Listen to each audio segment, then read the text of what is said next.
So now let's jump into Photoshop. I'm going to just select Photoshop and open Photoshop up to you. So how many of you can see the interface here? How many of you can see the interface here? I can see it, sir. Yes, we can I see can. it. I can. I can, sir. Your answers are kind of ununderstandable. Say yes, I can see. No, I can't see. That's all I just need to hear. Yes, I can Yes, see. I Yes, can I see can it, see. sir. Yes, I can see. No, I can see. From If you can't see the screen, then it's most likely going to be you and not me. So like we used to teach people that the problem is not with you, the problem is with them. So now let me walk you through the interface of Photoshop. I am currently using Photoshop. Let me see. How did I even install this Photoshop stuff? I think it was one of our media people that actually gave it to me to install, if I'm correct. There's a place where I'm supposed to see about. So good. So I'm currently using Photoshop 2019. That's a release of version 20. So that's the version I'm using. Let me check my Windows. Okay, this is CC 2019. So it's not too different from what you will find. But once you open up Photoshop, here's the first thing you will see, particularly if you're using this kind of Photoshop, this kind of interface. So this is where you have Lightroom. This is where you have your home. This is where you have create a new file. Today, I'm actually going to be using my pen. Okay. Okay, I'm going to use the pen, but maybe not now. Then you can open another file from here. Under file, you can choose a new. Of course, most of you already know menu for softwares. You can also share on Behance. That is, if you want to share as an online portfolio, you can also connect Behance and be sharing your designs on Photoshop. So you can also automate batch pre-presentation scripts, all these parts. Then there's the part of edit where, who is that?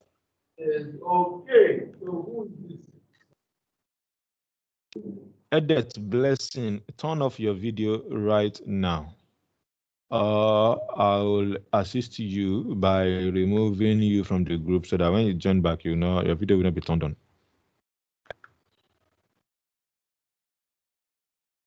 Edit blessing, you need to turn off your video. And if you are using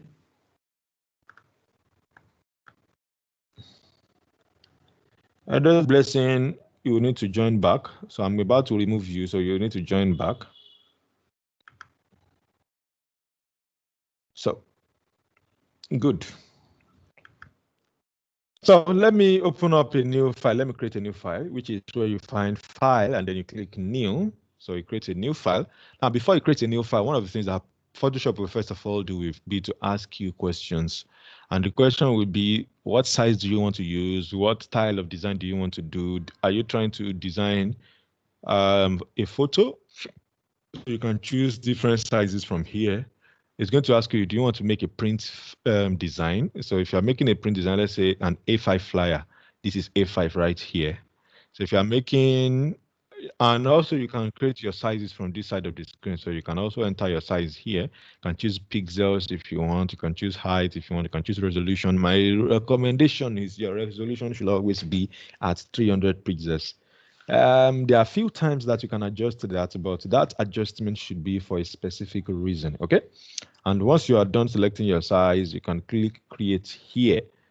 As well, you can also choose art and illustration here. This side, you are basically creating drawing. So you are creating drawing. So this 1000 by 1000 pixels will be a really good size, because this size will be the size that will work on Instagram, because it's 1000 by that is 1000 by 1000 pixels.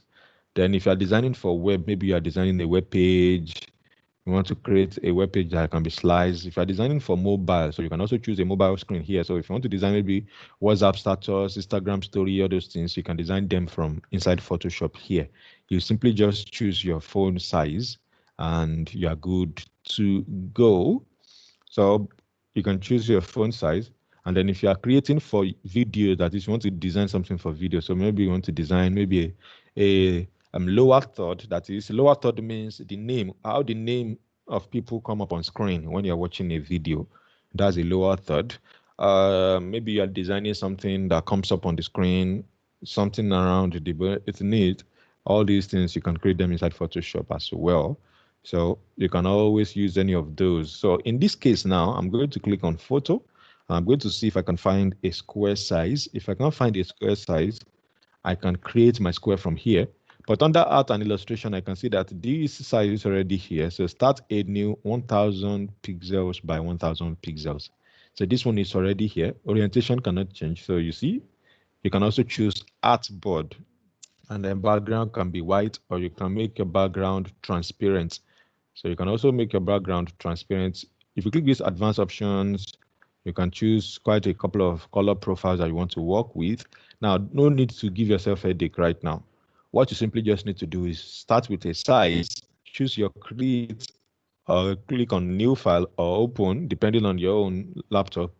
Then once I click on create, what you get to see is it's going to open up a white page that's going to allow me to create my design. So right now you see white page opened. This white space is basically my artboard. Is basically where I am going to be working. So after opening the file here, the next thing you want to do, of course, this is introduction, right? So you want to look at this side of your screen, to the left side here of your screen. You see all your tools that you can use, all the tools available. Some of the tools also become available as you work up at the top side of your screen underneath the menu. So this side here, all this side here, up here, please can you see my mouse? Can you see my mouse, please? Where is my mouse currently, if you can see my mouse? Yes, sir. It's at the top of the. To transform control.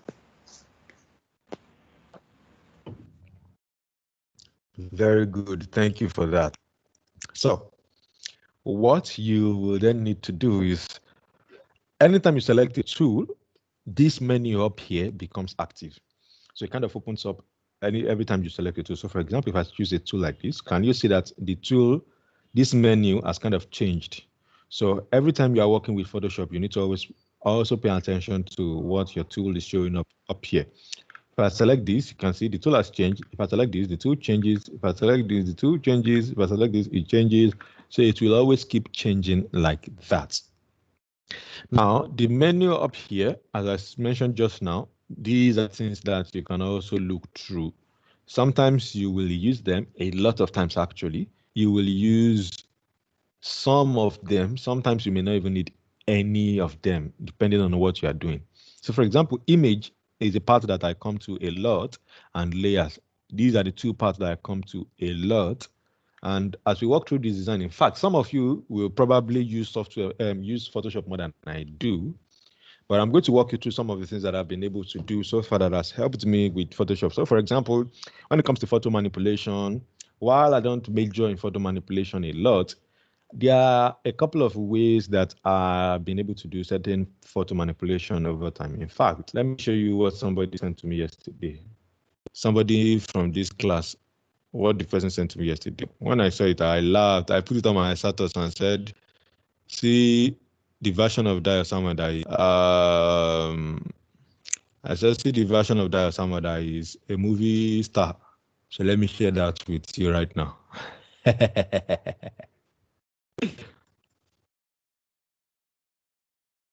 Can you see this?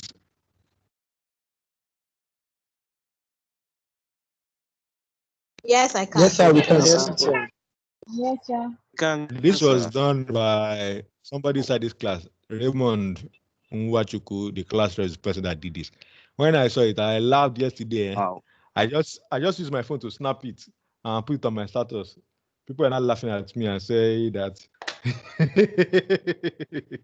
But I actually like what he did.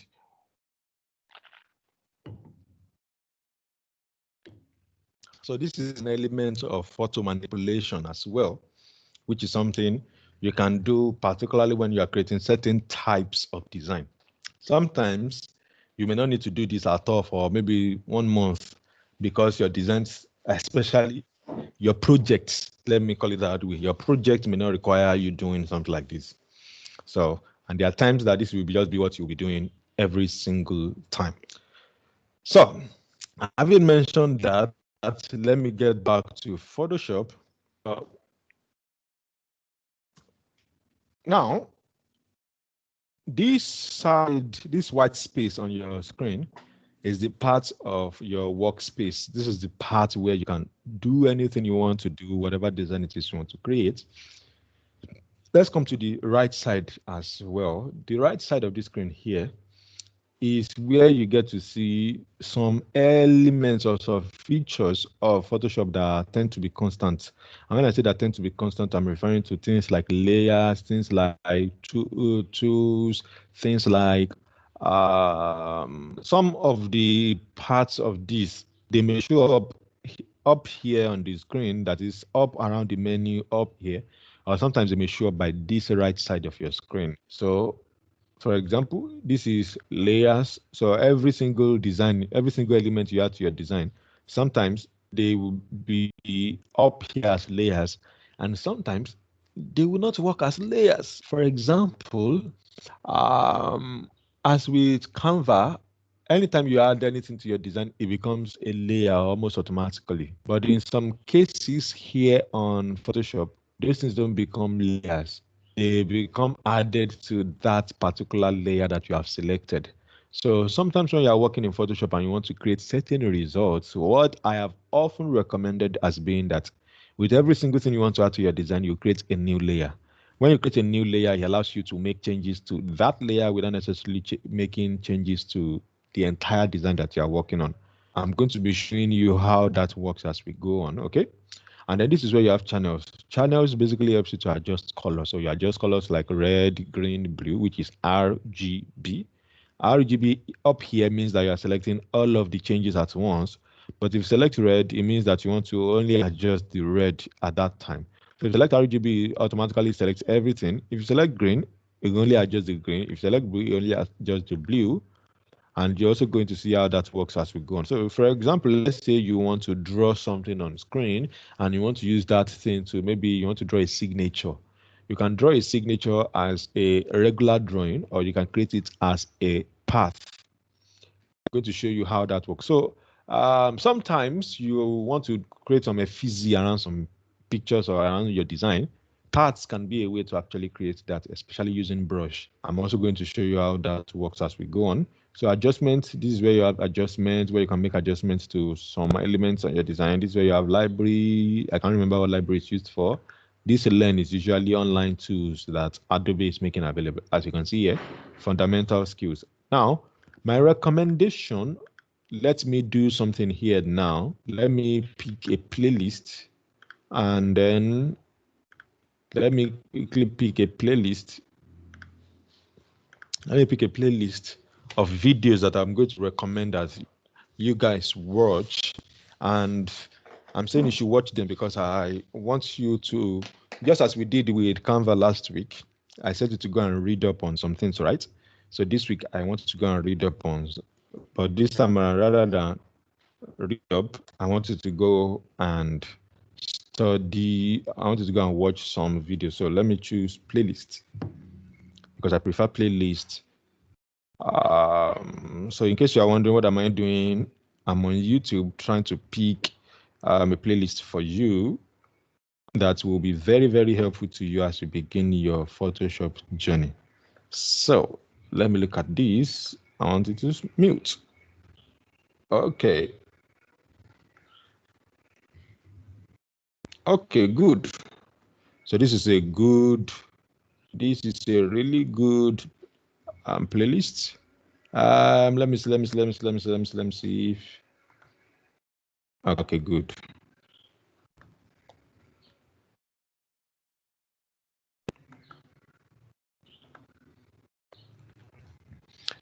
So the way the playlist, this particular playlist, let me share my screen so that you guys will not be wondering what are you talking about. So can you see my screen now? You should be able to see it, right? Yes, sir. Yes, sir, we can now. Okay. Yes, What can sir. you see on this? 30 The days YouTube of page, sir. yes. 30 30 days days of of Photoshop. Photoshop.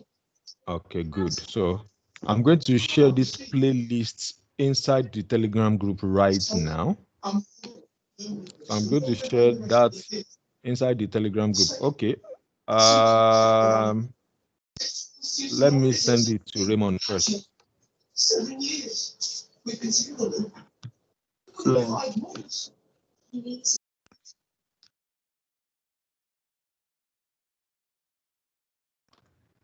So I've sent it to Raymond first. So Raymond has it with him, but Raymond don't share it yet until we have finished this class.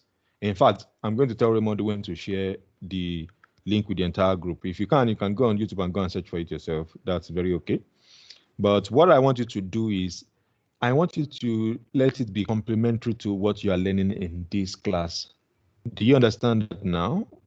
So that you can also, because with every software, in fact, even Canva, you can go on YouTube and study videos on Canva. Do you get that? But I want you to let those be complementary, because sometimes when you watch videos like this, you can't ask questions from the person. In fact, sometimes you ask questions, especially if it's somebody that has large subscriber base, they may not be able to answer everybody one after the other. But you can always learn from them and use them as tools to help you in your own journey and your own development. So that's what I'm going to recommend, that you pick up that list and utilize that. But again, if you want to learn, these are tutorials, these are lessons that Photoshop has already made available for you right inside Photoshop. So you can also utilize that. Now let's get into looking at the tools in a bigger way now.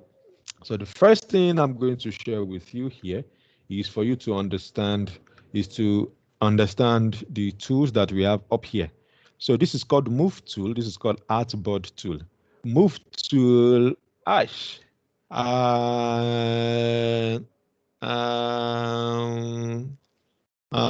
Nepa just took my light. So that's very interesting. Hopefully they're going to bring it back within the next couple of minutes. Hopefully. So let me see if I can get something that will allow me to zoom. So magnifier, I used to have something like that. Magnifier, let me type that and see if I can find the magnifier on my screen here. Okay, so magnifier up. So just hold on. I'm trying to turn that on so that I can always get that side to be bigger for you to see. Okay, so good. Can you see my screen right now? Yes, sir. Yes, sir. Yes, sir, we can, sir. Yes, sir.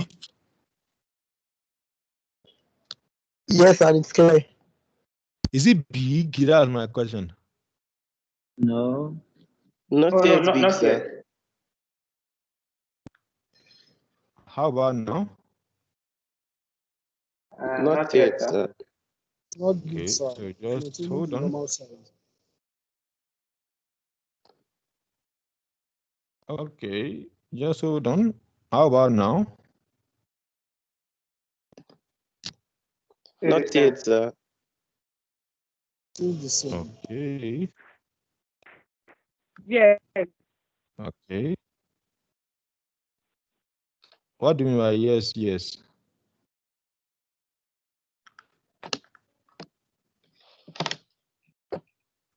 Okay, let me reshare the screen. This time around, I'm going to share the full screen, which is what I was avoiding initially. So now,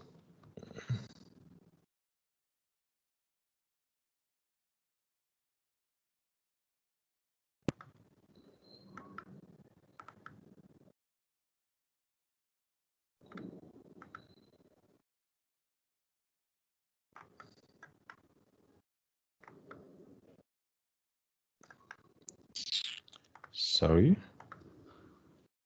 That's called pattern of behavior. I was already used to that star. So at this point, can you see what I have on my screen right now? What can you see on my screen right now? I can see what's up from here, sir. Okay, now Photoshop, sir. Yeah, it's Can working you now. It's working now. see the zoom? Okay, Yes, So you sir. can it's see bigger the now. zoom, Bigger right? now, sir. Yes, sir. Okay, so it looks big now, right? Okay, good. Yes, sir. So let me first of all clip it to my task bar here so that anytime I need it, I can always utilize it from there. So I was saying that here. So I was saying that here you have move tool and here you have artboard tool.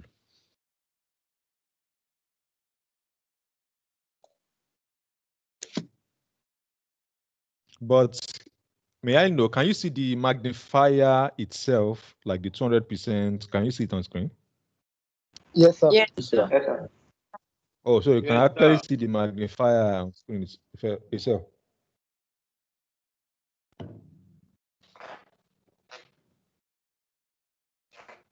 Okay. So I'll need to find a better way to make that happen. And so that it doesn't get complicated inside the video, in case anybody is watching the replay. Let me try and see if docked. Let me see lens. Okay, good. Okay, that's different. So here, let's choose docked. Okay, that's not going to be effective. So back to full screen.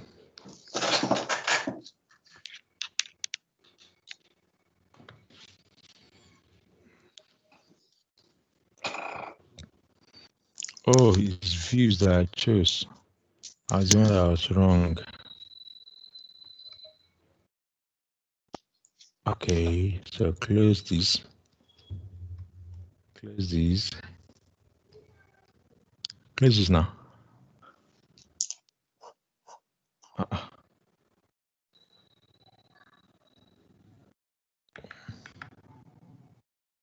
Oh Lord.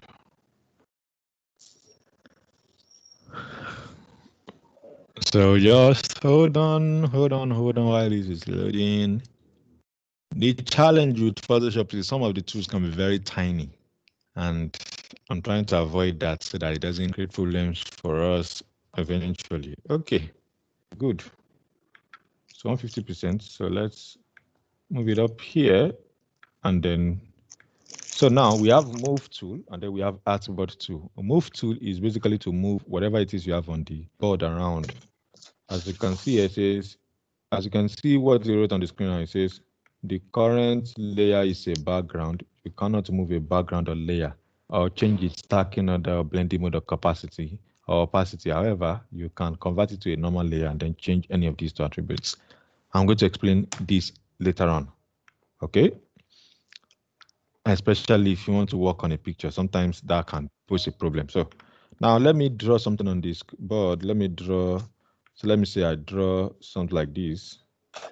Now with move tool, you can actually select this and try to move the entire board around. Do you understand? Or let's say you have a shape, you can always move a shape around. So for example, I can select this button here, this line here. I can select it separately. If I had made it a layer, it would have been easy to select separately. Now, when you choose artboard tool, on the other hand, what does it do? I want you to pay attention right now. Can you see what it did? It just selects a side. Are you Kemi, with me? face your work. Báwo ni kí ìkíní ẹ̀ interest yẹn pọ̀ lè ní gbọ́ bíjí bẹ́ẹ̀? Ó ti ẹ̀ sún yàn. Eldest blessing. You are still the same person who's screening. You are the one interrupting our meeting. So I'm going to kick you off the same way I kicked you off earlier on. So number one, eldest blessing, I've muted you, but again, for disturbing our meeting, I'm going to remove you again. That's the second time. If I remove you the third time, I'm actually going to tell Micah and Muturaya not to allow you in anymore. This was the same thing you did earlier on that I said that I was removing you.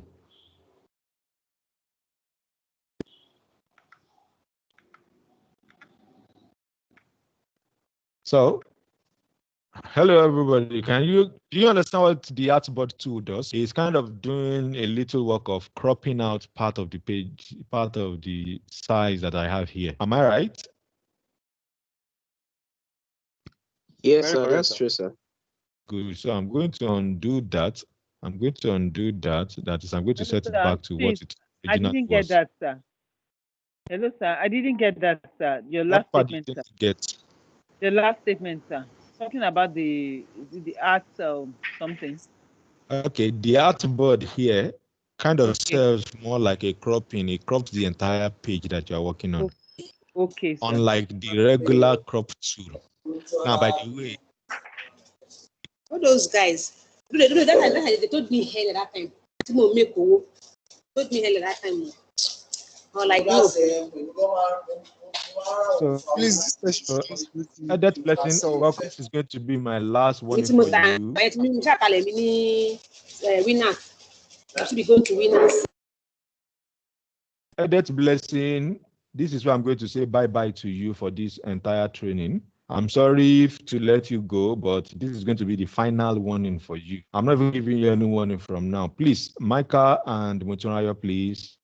If she doesn't have any personal investment into this, this may be the last time I'm going to see her in my own class. Thank you very much. So Micah, please, Meredith should not be letting, at least even if she's going to be pardoned, she must not be letting for today. Please. Thank you very much. Nobody should let her back in, please. Nobody should let her back in. That's going to be our final time for being inside this class. If you can't just work with simple instruction, then you can continue to tile that you're tying. And you'll be making plenty money anyway. So you don't have to be a designer to make money. You can continue your tiling and you still continue to make money. But this is a different house, so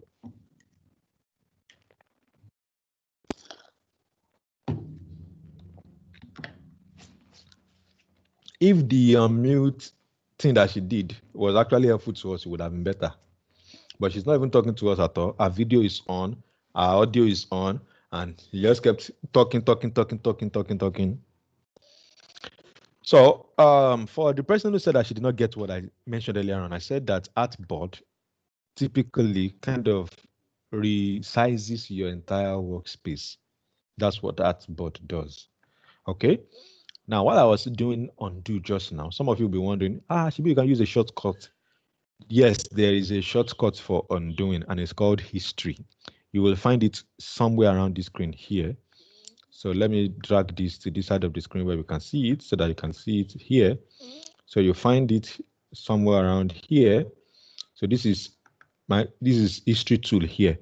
History tool allows you to move through any edits you've done, and then, so for example, if I click on this edit, you can see that I made adjustment to that.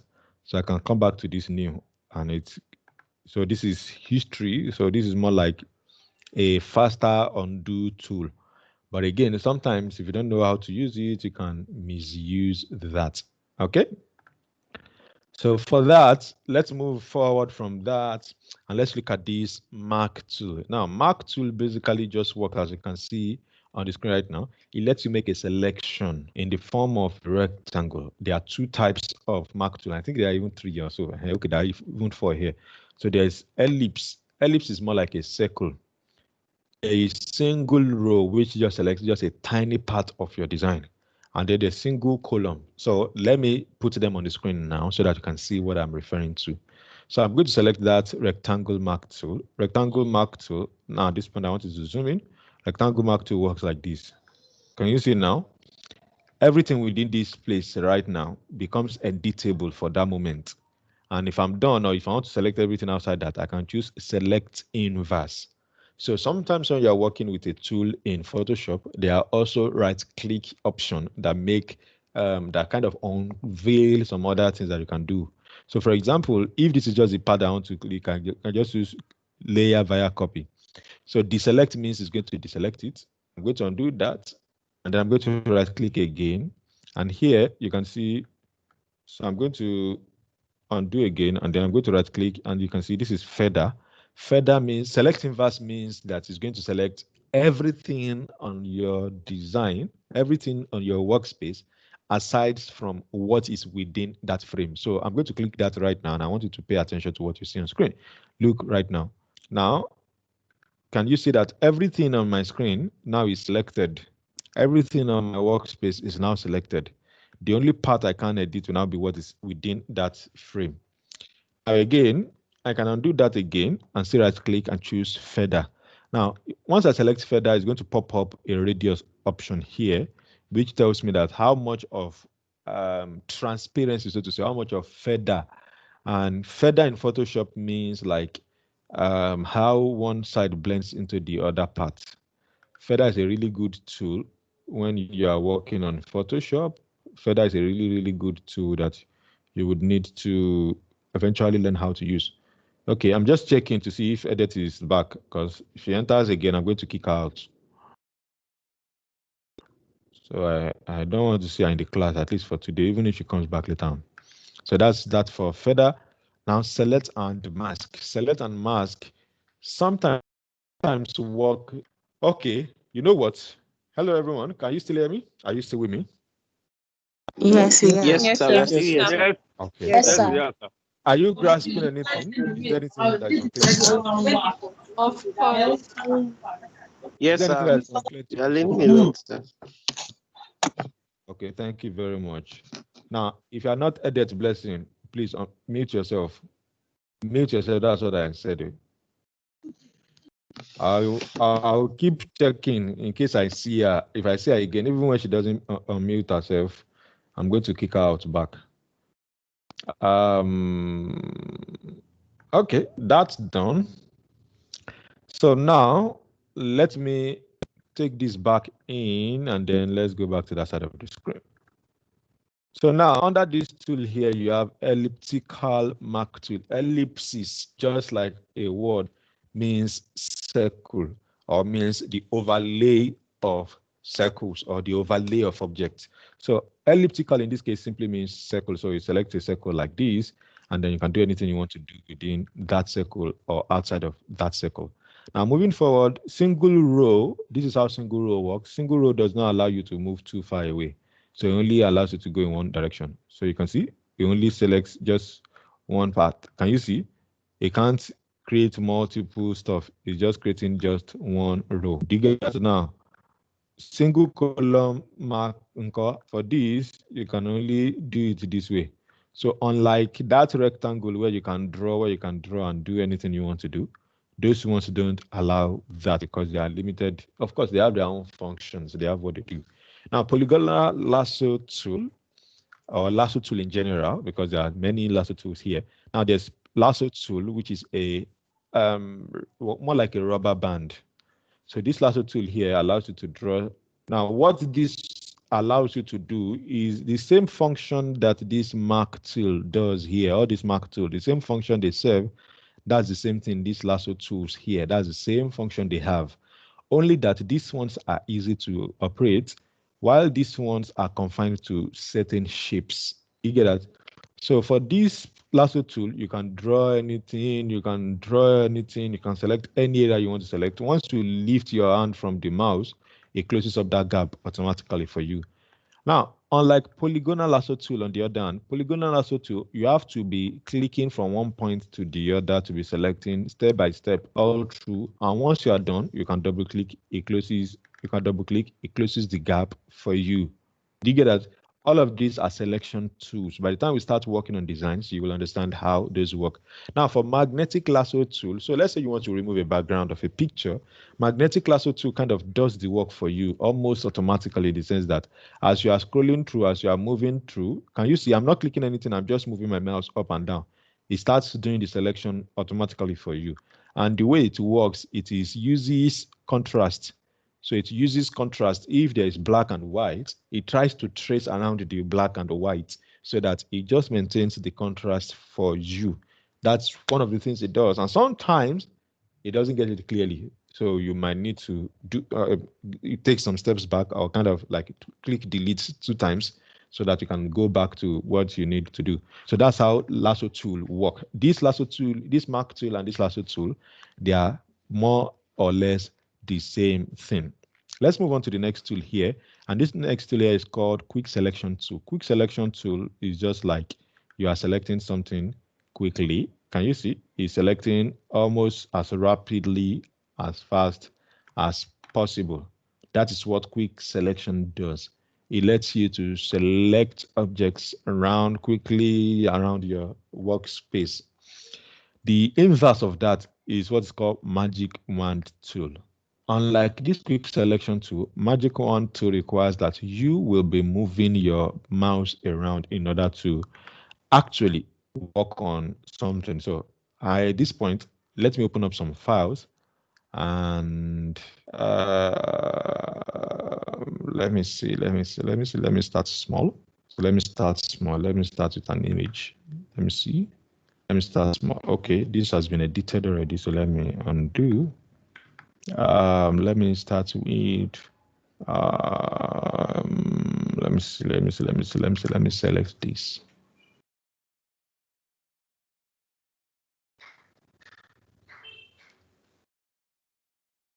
So good. At this point, let me take it back to 100%. So can everyone see my screen? Yes, Yes, sir. Yes, I can sir. see your screen. Okay. So at this point, so that it's more practical for you, I'm going to be walking through the tools one after the other. So I'm going to be showing you how the tools work one after the other. Now, if I select move tool, I'm trying to move this around. It's not moving right, but you will notice something the moment I move my mouse. The moment I remove my mouse from the click, this is just one single click. Notice something. As we have observed earlier on, he said that you cannot move a background layer unless you convert it to a normal layer. Now, what that means is that every time you are working in Photoshop, especially if you open up a file in Photoshop, the file will most likely be in its default background state. You will be the person to first of all convert it to a normal layer. So let's say you want to remove the background of an image or you want to edit an image. You may sometimes not be able to do as much as you want to do until you convert it to a normal layer. And so when you convert it to a normal layer, it then allows you to do that. So if I click convert to normal layer now, you can see I am moving it around. Do you get it now? Can you see how I'm moving it around now?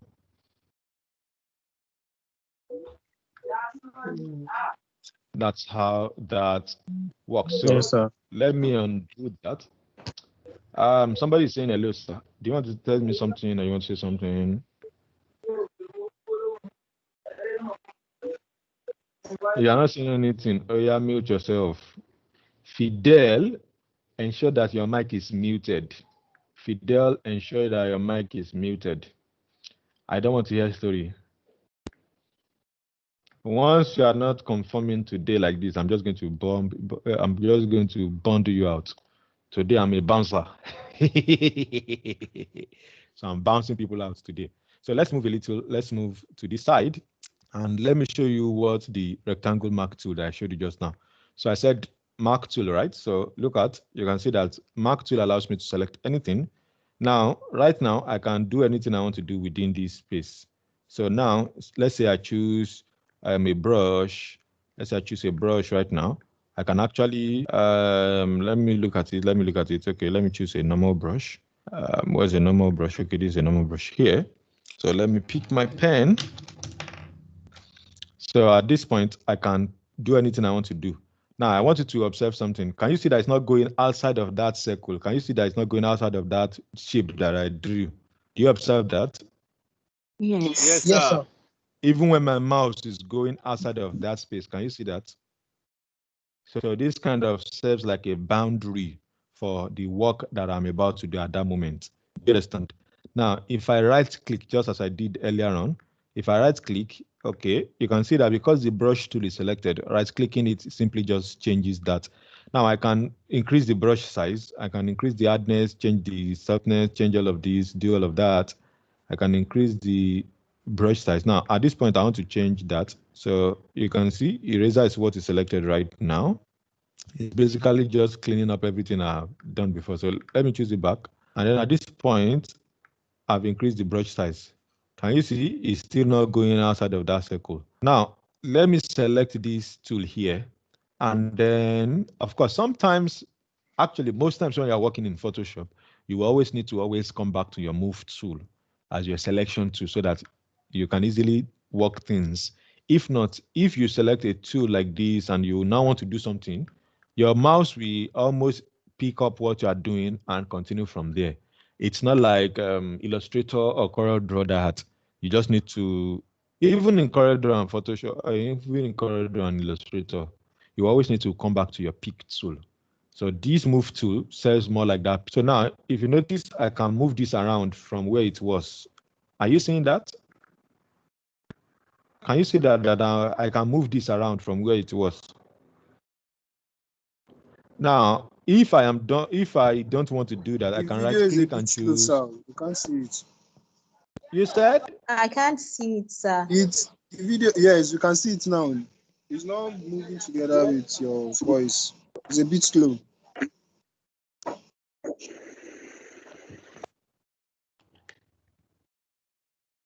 So now, everybody, can you see me? Yes or yes? Yes, sir. Yes, sir. Okay, good. Yes, sir. So now, if I want to deselect this, if I'm done with working with this, what do? I can simply you can simply use your keyboard and choose Control D, means deselect. Now, if I draw the shape again, okay, before I deselect, let me show you what I wanted to show you. So with this rectangle mark selected, if you right click, you can choose select inverse. Select inverse means it's going to select everything outside of this place. So it's good. Sorry, it's going to select everything outside of this place. So now, if I want to draw the same thing that I did just now, if I want to draw it on this shape, on this space, on this guy's face now, remember that I've done select inverse, right? Now, if I'm drawing anything here, can you see that it's not entering the space of the guy's face anymore? Can you see that it's now entering the lady's space now? Can you see that? What do you think happened just now? Why do you think that is working that way? Who can give me an answer? Because you selected the image behind the guy. The select inverse selected the other image aside the guy's image. Very good. That's the main reason. Thank you very much for that. It's because I selected the inverse of the space I selected on the guy's face. That is the main reason. So again, going to that history tool, remember the history tool I told you earlier on. So going back to the history tool. So now let's use the history tool here. So now this history tool here, I can click, scroll up, scroll up, scroll up, scroll up, scroll up, scroll up, scroll up, scroll up, scroll up, scroll up. I can come back to this open. Can you see it right now? Can you see what I've just done? I've just used that as my undo tool. So rather than clicking undo one after the other, I simply just scroll up and then I choose my undo right there. This, in case this tool is not available on your screen, if you type Control H, it's actually going to show up on your screen. Or you come to Windows here and you scroll down. Let me see. I think the workspace. No, it should be under View. Okay, good. It should be under View. And where is it again? Arrange and workspace.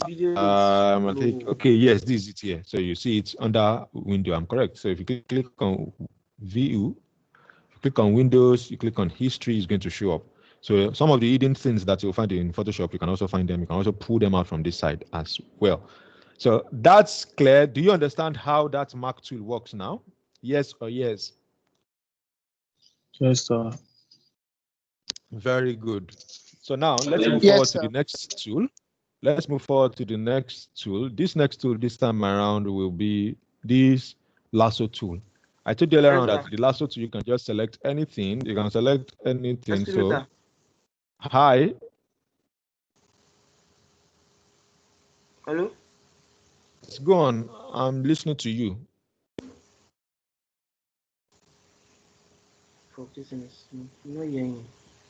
I can hear you.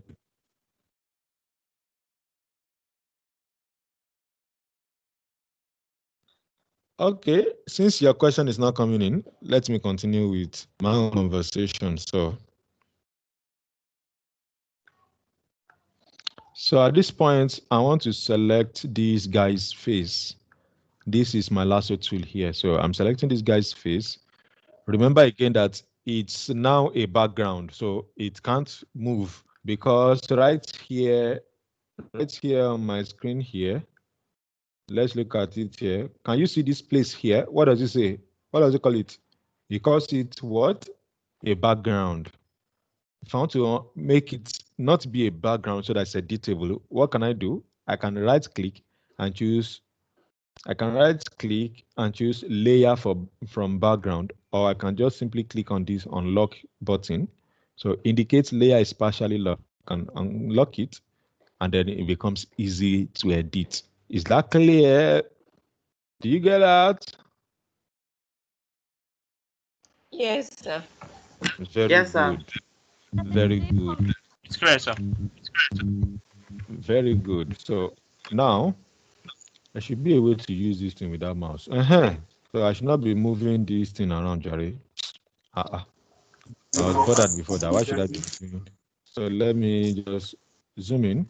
Wait, let me see. Okay, everyone, just please hold on. I want to do a shortcut for this so that I can set it up so that shortcut will be working. So that I just use my plus and minus button to magnify. And so to start magnifier, how to sign in, smoothing, choose a view full screen, have magnifier follow your mouse cursor. Okay, keyboard focus.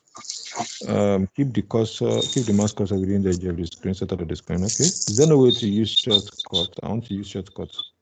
Okay. Okay. Control alternate spacebar to temporarily show the entire screen when zoomed in. Okay. Control alternate spacebar. Okay, that's what I need to know. Press window key plus or minus to zoom in or zoom out. Okay, press the Windows logo. Okay, so I just press plus, minus. If I press it this way, okay, it's not going to work. Plus, minus. Okay. Hello, guys. Everybody, can you see this? Is it zoomed in where you are? Yes, sir. Yes, sir. Okay, it's zoomed out right now, right? Yes, sir. Okay, good. So for every software you have on your laptop, there's always a shortcut to all of them. If you want to find that, you can go to this Photoshop help. When you click on that Photoshop help, a part is going to show you short keys or something like that. It's going to show you short keys. So now, since I already know that this is what I need to click in order to make it work, so let me continue my work. Now I've made it a layer, so it means that now let me zoom out back. Let me zoom out back first. So I've made it a layer, so it means that this layer is now selected. Now it's Control 0 so that the picture is full screen. Control minus reduces, zooms out on your picture on your screen. That is for the picture itself. That's inside Photoshop on its own. Do you get that? Do you get what I just said now? Control plus, Yes, Control minus, Control plus zooms in for you. So you can write that down. Control plus is zoom in. Control minus is zoom out. If you're on a Windows, if you're on a Mac, I can't answer that question. I don't know. So you can Google for those ones. But Control plus and Control minus is your zoom in. So sometimes those are the things that I use. And then Control 0 just makes it fill your screen. Now, it's for command these, for Mac. it's command for Mac. Okay, good. Very good. Thank you for that. So now let me go to my tool here and then let me choose. Okay, so first of all, let me move this guy's face here and then let me choose this move tool and then let me try and move the guy's face around. Can you see? Because I've chosen a move tool, can you see that I'm moving the guy's face around right now? Can you see that? Yes, sir. Because I've chosen Yes, the sir. move tool, I can move the guy's face around because it's now both a move tool and a lasso tool that I've selected. So at this point, let me Control D to deselect that, make it full screen, then zoom this guy out. Then at this point, voila, this thing I just know now, voila, it's going to help. Okay, I'm going to find a way to integrate it into another software so that when I'm recording, I can always zoom in when I'm showing tutorials like this. Very interesting. Let me write that down. So guys, just hold on. Let me note that down.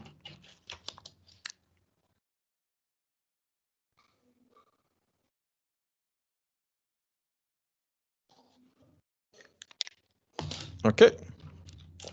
I've not tried it before, but I am a man of challenge. I like to challenge things. I like to always find things out.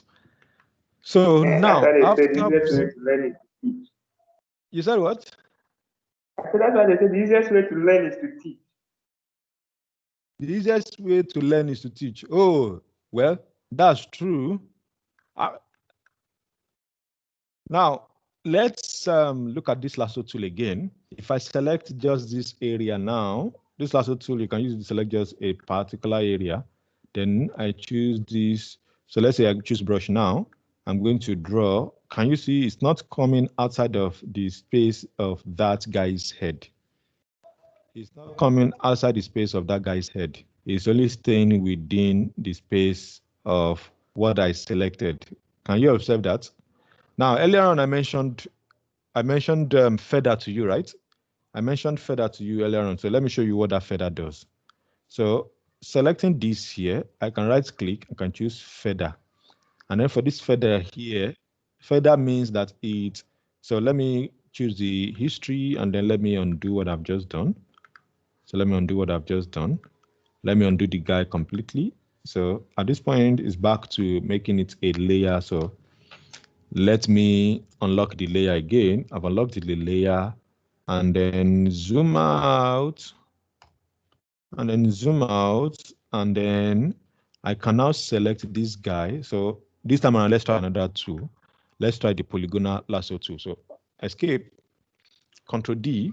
This time, let me select this cup here. So with this is what the polygonal lasso tool does. This is what it allows you to do. So now, and then I can zoom in for you to see what I'm doing very well. So I can select just this cup and say, okay, I want to eliminate this cup. So once I double click, it fills that space. I can right click like this and choose feather. You get that? Once I choose feather, it tells me how many feather radius do I want to create. Sometimes you can make it 50. If you click 50 and you press OK, you can choose any number you like, okay? So it doesn't have to be just that particular number. Now, I'm going to zoom out back. So what do I want to do with that feather, with that space that I've created? Let me try and, so let me use a brush again. Remember, this is your brush tool. This is where you can always adjust the settings of your brush. You can always change all this here. You can change a preset. So if I choose load 2 presets, it's going to load 2 presets for me, but I don't have any presets set right now. Because again, like I said, sometimes I don't even use Photoshop that big because sometimes I get some of the results when I'm in a rush. So you can also load presets here. These are things that you can also exploit here. You can get more brushes. I actually have a lot of brushes on my laptop. And by the way, this Photoshop that you're looking at right now is less than 2 months old on my laptop. So I just recently installed it back. Okay, I think at the beginning, I actually mentioned that somebody gave it to me recently. Very good. So you can also come to this style here to choose the style that you want to use. It's going to show up all of these elements here, all of these styles here. So you can choose any style you want to choose from here under brush setting. But again, I'm going to come to that afterwards. What I want to do right now is to first of all select this tool here.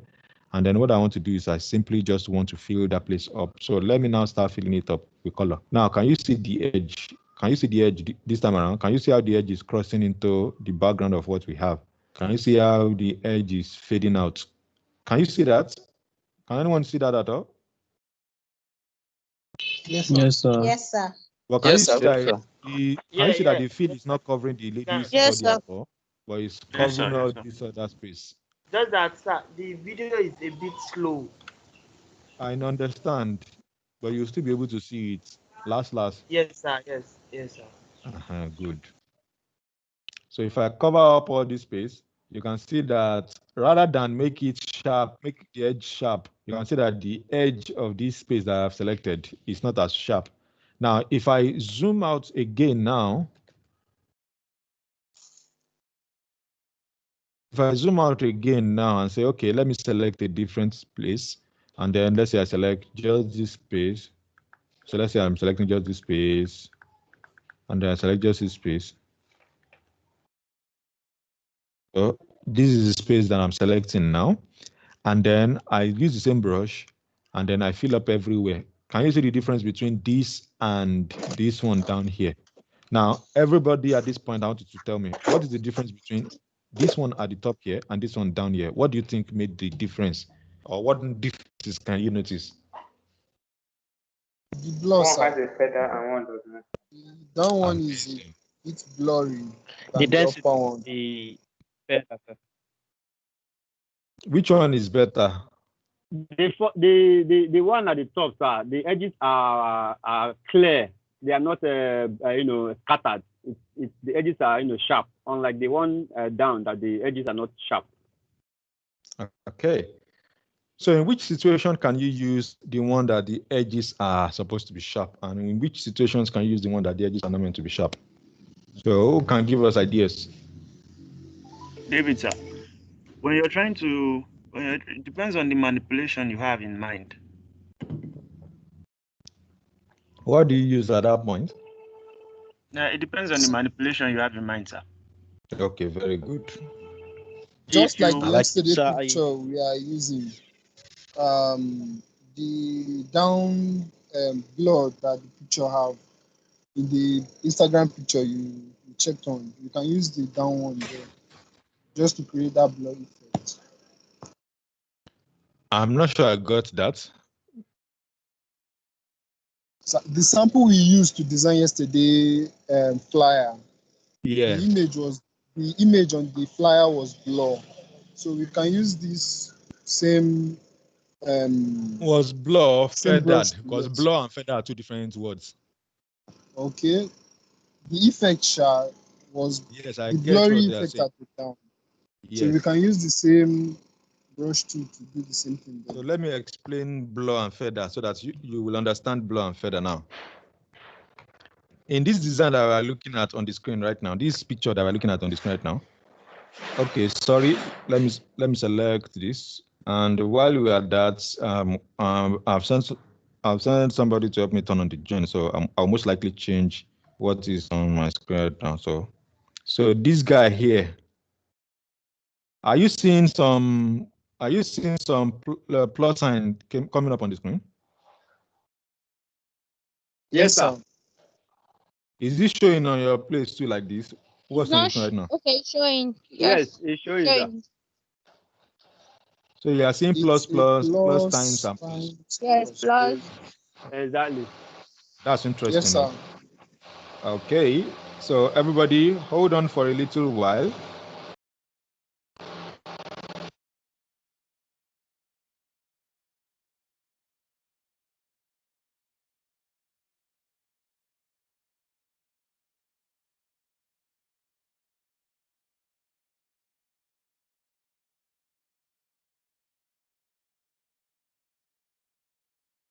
Okay, everyone, use this opportunity and fill your attendance. Please.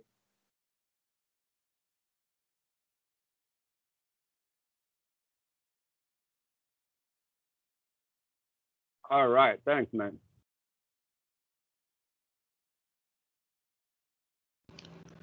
All right, so Nigeria just did their magic, taking our light scene. So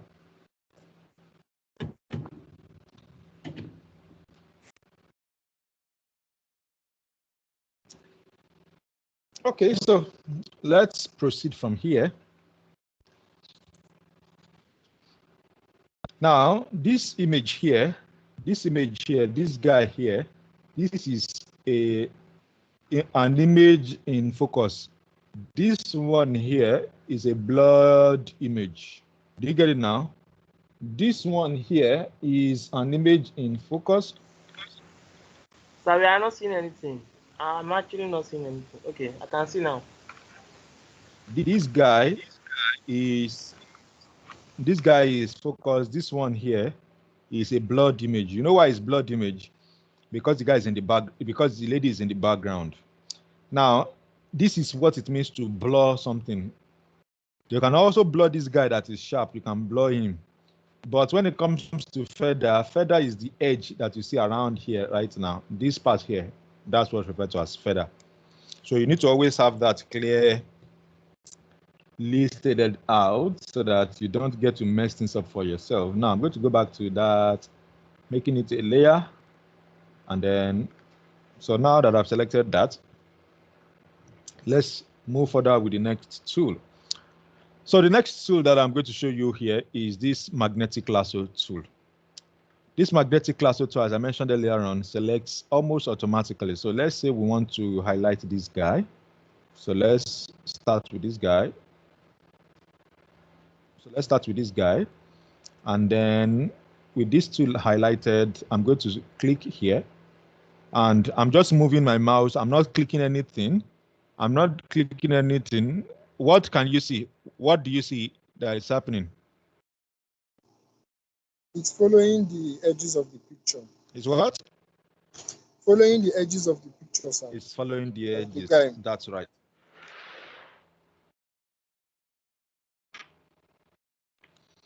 So that's something you also have available inside Photoshop right there. Now again, depending on the kind of manipulation you want to do in your design, that will determine. Please, can somebody unmute yourself and say something? I just want to test something here. Hello, Yes, sir. sir. Hello, sir. Okay. Thank Hello. you. Thank you. Thank you. I've confirmed what I needed to test. All right. So if I continue selecting these, if I continue selecting these, if I continue selecting, now at this point, can you notice that it has selected an edge that needs to have been correct? So how do I correct that place? What you do is you click on delete on your keyboard. And at this point, you are now the one that will now select the particular edge you want to choose. So rather than letting it choose the edge for you, you now select the edge yourself. Do you get it now? So you now select the edge yourself. So let's say this is where I just want to stop this guy. And by the way, let's say you want to cut this guy here. You can just press your alternate key. Can you see? Alternate key just stops letting it select by itself. So it now draws a straight line. Click delete for that. So let me click delete for all of those. So I'm going to delete all those. I'm going to delete all those ones. I'm going to delete, and then at this point, let me click Control Delete, Control Alternate, and then it goes straight to that side. And then you can see that it's not selecting anymore. So right now, let's say this is the part that I want to choose for this manipulation that I want to do. So let's say I want to delete the background. I just want to cut off the background. At this point, what you can do is you can select inverse. So you select inverse right now. You select inverse. As you select the inverse, you can be clear and sure that it has selected every other space outside the way I drew just now. And if you click delete, what can you see now?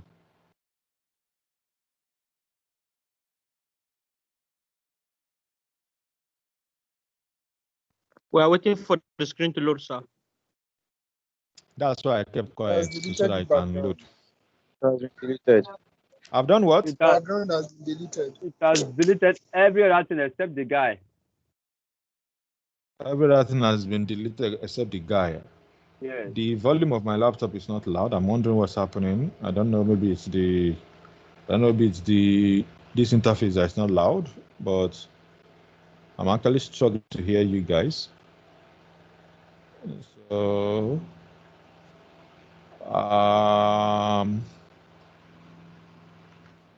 Okay, so at this point, the background of the guy has now been deleted. So I have basically just deleted the background. And if there's no background that I want to do, if there are some other things that I would have wanted to do, I could have also done that using that same style. So hope that is clear right now. Is that clear to everybody? Yes or yes? Yes, sir. Yes, sir. Yes, sir. I'm taking my time to go over them one after the other so that when we start going into more complicated things, which you are going to be the person to go into the more complicated things yourself, my own will just be to be doing the designs right on screen and showing you the principles and the things that guide creating such designs. Yours will be to I have a explore. question, sir. Okay, ask your question. Your name, please, Sir, before you ask your question. I'm Khalid.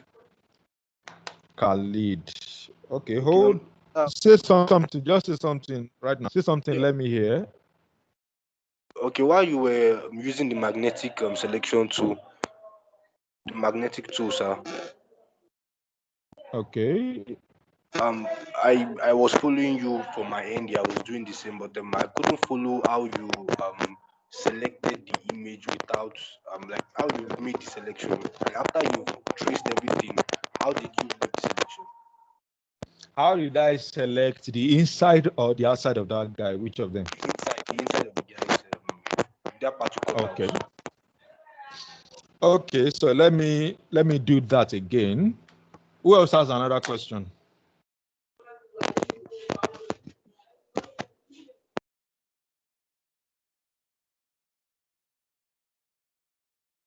Who else has another question?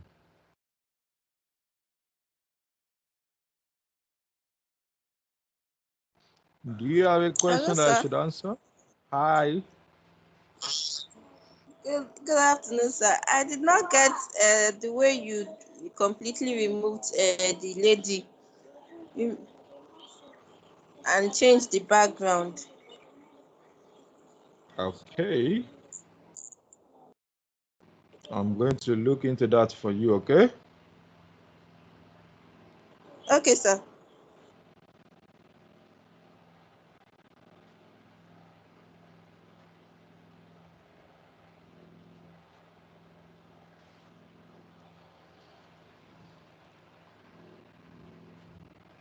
Okay.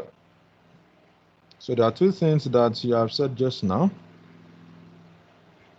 Number one is you did not know how I removed that background.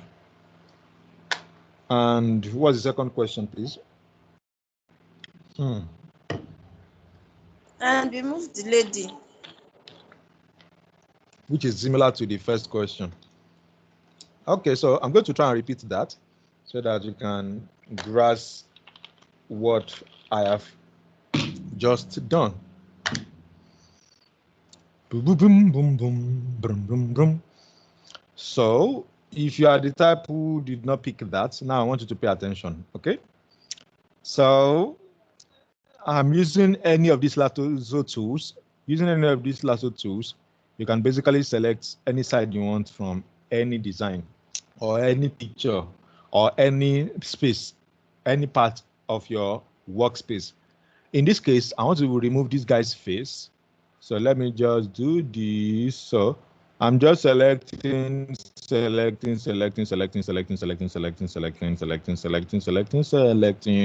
then let's say I've selected, and then now once you get to the end, to the start back, your mouse is going to almost automatically change to something like this. Now,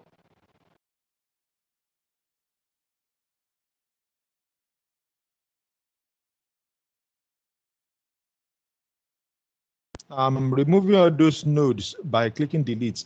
Please, can you see my screen? Can you see what's on this magnet? What can you see with the magnet? The magnet, sir. Underneath the magnet, what can you see? A 0. Okay, so what that 0 means is it wants to close. If I move it out, can you see that the 0 is no longer there? Can you see right now that the 0 is no longer there? Hello? Yes, sir. We can see it now. It's no longer there. Okay, good. Yes, So sir. now, if I take it back to that place, once it goes back to the start, the place where it can close up, it's going to show that is 0. But rather than waiting for it to show up, so if I click on that, once it shows that 0, if I click on it, it's going to automatically close that gap, that drawing, everything that I've drawn out just now, it's going to try and close it up. But even when I don't have that, or maybe it's too far away, if you double click your screen, if you double click what you have drawn, or you double click the spot where you are, it's going to automatically close it up for you. So I'm going to do that double click right now. So double click again.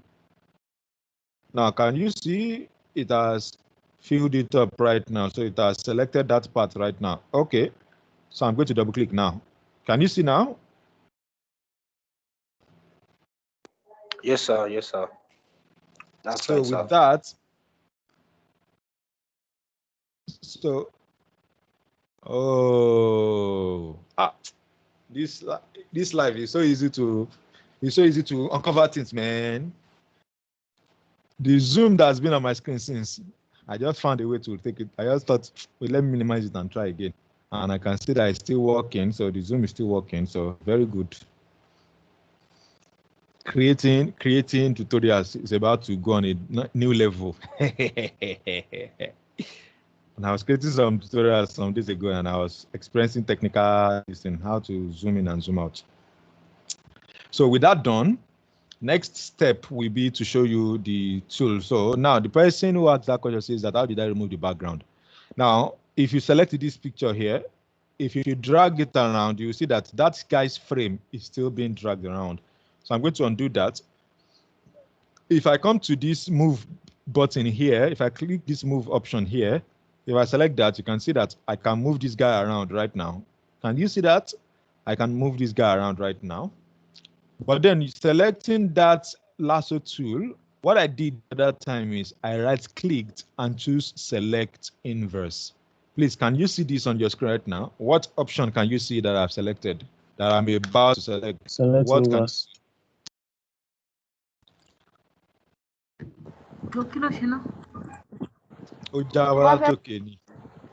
Select inverse. I like this and drag. Select So, inverse.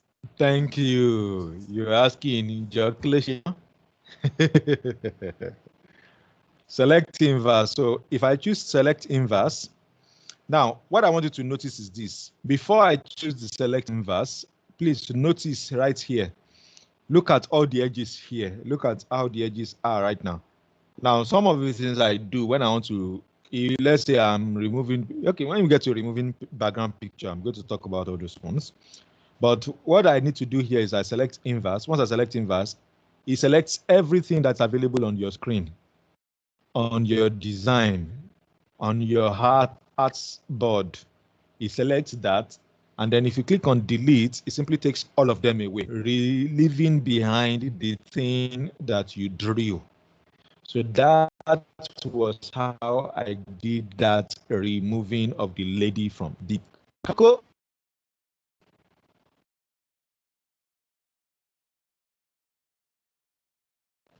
Moving on from there, this brush tool, this quick action tool, I talked about magic wand. So let's look at how this magic wand works. So magic wand is like what Harry Potter uses, what magicians use. They just zoom, and then it covers some space or it does some magic on the screen.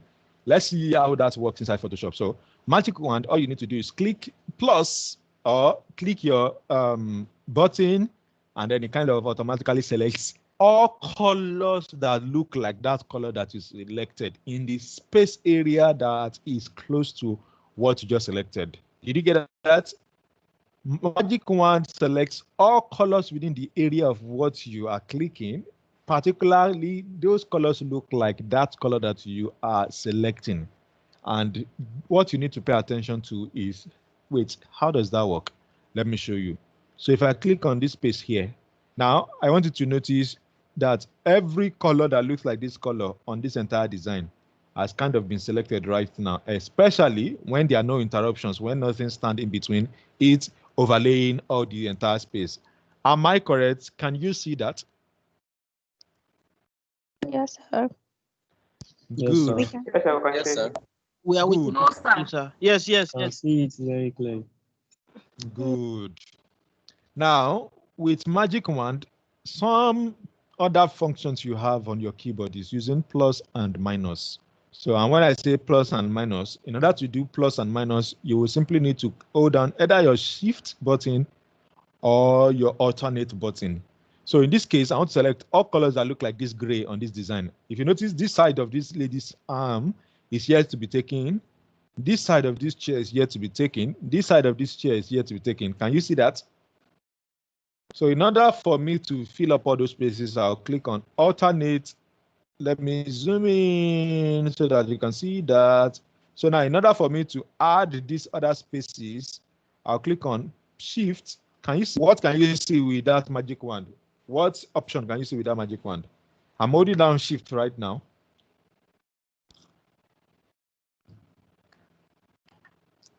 There's a plus icon on it. There's a plus sign. Good. Yes, there is I'm a going plus to sign. take off my hand from the shift. I'm going to take off my hand from the shift. Right now, it shows that it is literal, right? The same magic wand too. Now I'm going to click on alternate. Alternate right now changes it to 0. That is, what that means is if I click on shift, I'm adding this area to the part that I want that magic wand to select. That is what that means. So I can select as many areas as I want, holding down shift.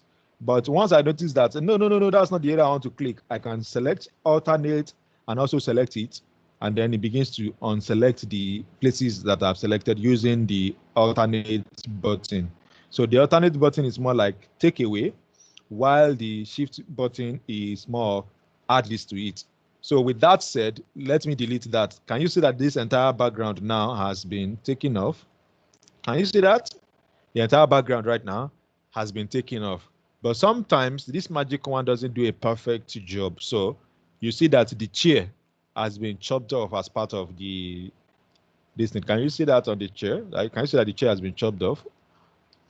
Yes, sir. So those are some of the things that you pay attention to when you are working on your entire selection all together. So let me choose undo, and then let me undo, and then let me move to the next tool. This next tool is called crop tool.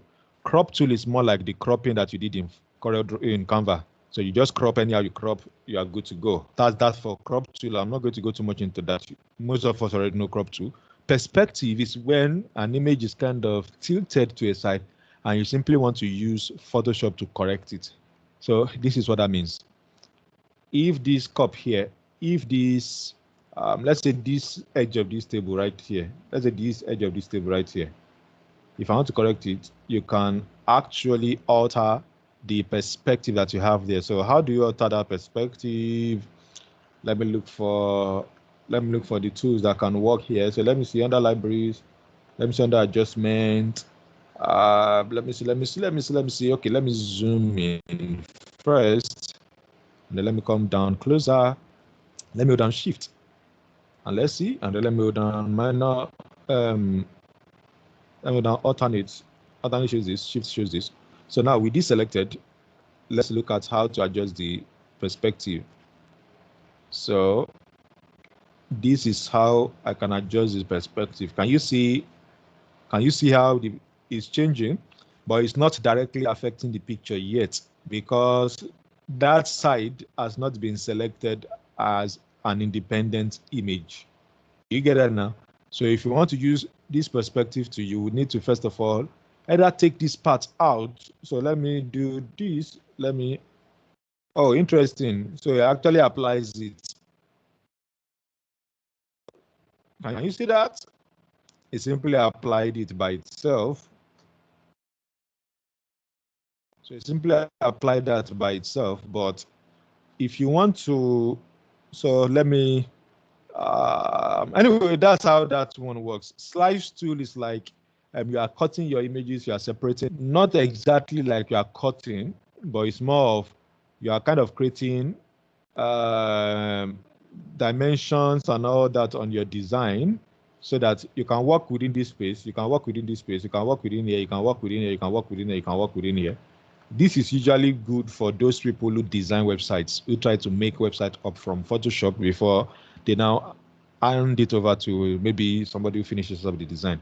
So sometimes when you want to do user interface, you can also use Photoshop to do user interface sometimes, because from Photoshop here, you can actually use this slice option and cut parts that you want to do. At this point, I'm going to undo all the slice options that I've done so far. So I'm going to undo all the slice up to this point, and then I'm going to select that in. Now, under this, you see that the slice tool is still also there. So let me take it back to this. Now, this is where you have frame tool. Now, personally, this frame tool works like what you saw in Canva. You can see the option written on the screen there. Can you see the option here? It creates a placeholder for you to place images in.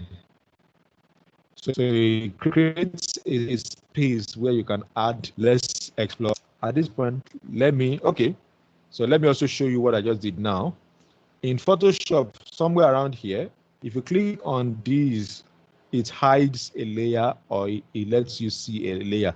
So it makes, this option means make visible, make invisible, make visible, make invisible. If you click it and the eyeball shows, it means let it be visible to the eyes. If you untick it, it makes it invisible to the eye. Do you get that? Are we clear on that? Yes, sir. Yes, sir. So for this, what I want to do is I want to create a new layer. So you can create a new layer from this option here. You can create a new layer. You can create a new group. You can create an adjustment layer. You can create a mask layer. You can add a layer style. You can link layers. You can delete layers right from these parts. Now under layers here, you have all of these options as well. So you can also make all these adjustments happen. So you see, adjust the setting, don't let the setting, adjust the setting, don't let the setting, adjust the setting. So all these ones here can also work. So for example, if I select this, you see, no layer match the filter. Look at this. So let's say I select this, and then I choose this, or I choose this, I choose this. You can always adjust all these ones, but that will be when we start going into more advanced stuff. So let's zoom out back. At this point, I want to show you how to do that again. So right now, you can also come to layer up here and choose new and add a layer, or add an artboard, or you can do new fill layer, new adjustment layer, layer style. You can choose all of these ones here. So what I'm going to do now is I'm going to click new and I'm going to add a new layer. So layer and then new and then layer, and then what you get to see is it simply asks you for the name of the layer. So here you can simply just add the layer, whatever it is you want. So in this case, I want to call it frame. Do you get? So color, if you want color for the layer, you can choose a color for that layer. It doesn't mean that it's going to fill it up with background. It just means that that layer will have a different color from the layer that you have. So use previous layer to create clipping mask. This is a tool that we'll get to later on. So if I select that and then I zoom out, you can see that this layer here, down here, you can see that this layer down here now has that orange color. Can you see that? Can you see this? This layer down here now has that orange color. Now, what I am actually trying to do is this. I want to create a new frame on this. So I want to draw the frame here. So I want to draw the frame here so that the frame stays here. Now, this frame here, in fact, if I had not created it as a layer, if you check down here, you see that it automatically adds a layer to it by itself. You remember I told you earlier on that sometimes some tools we add layers, sometimes they will not add layers. Now this is a practical example. This one adds layers by itself. So now it says, what do I want to add inside this layer will now be the next question. So in order to add something to this layer, I simply need to come down here and then I can double click this. And then the layer gives you an option to add stuff to it. So you can see, find an Adobe stock, that is, find images to insert, open libraries, open from local disk embedded, open from local disk linked. So I'm going to choose open from, let me choose open libraries. Let's see what's going to happen. You can see this, open library is trying to open the libraries here on your Adobe software. That is on Adobe stock. Place from local disk embedded. You can see what it does now is it opens up the tool, it opens up the pop-up on my laptop that I should place something inside that as a design. So at this point, let me see if I can place a frame on the wall. So that's what I want to actually do. Let me see if I can place a frame on the wall. So let me use a certificate frame that I created 2-3 days ago. So this is this certificate frame. So let's say this is what I want to place inside that. And this is a new course that I just created If you remember the day that I said that I was actually recording, that I was recording before I came to class. That was the course I was recording that day. So I'm going to place this. Okay, rather than use that, let me use this instead. So I'm going to place this inside that frame. So I'm going to click place. And you will see it loads. And you can see it right here. See it placed on that background. Oh, sorry. So now you can see it right here. This is the layer here. This is the background here. This is the layer here. This is the background here. You can see it right here that it's added that layer by itself. Now I can move this around if I want to, so I can move this around. But in order to move that around, let me zoom out a little for you to understand that. Before you can move things around, you need to first of all select the layer that you want to move things from. So if you select this layer 0 here, sorry about that. So you need to select this button here, so you can move this around if that's what you want to do. Or you can select this layer and then you can move this particular layer around. Is that clear, everybody? Do you understand how that frame tool works now? Yes or yes? Sir. Yes, sir.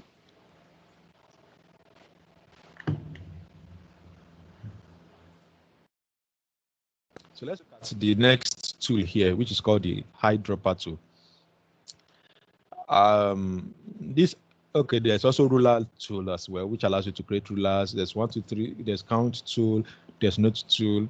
I don't usually use them most times, but this eyedropper tool, I use it a lot. When I say a lot, I mean okpo. So this eyedropper tool, how does it work? It's just like what you saw me do inside Canva, how to pick colors. So if you want to fill a particular space with a color, you can use this eyedropper tool to actually select the color. So it comes like this. So let's say you want to pick this red. The moment you click on it, you will see it pop up like that. Can you see the pop-up? Can you see the pop-up on my screen right now? Can you see the way it's popping up? Sir, is there an eyedropper tool on Canva? This is that eyedropper tool right now. I mean on Canva. Or did you say in Canva? You said it is like. Oh, just like no. As I know, there's no eyedropper tool in Canva. But you saw how I was using eyedropper. The way I used eyedropper was to use a Chrome extension. That was how I did the eyedropper now.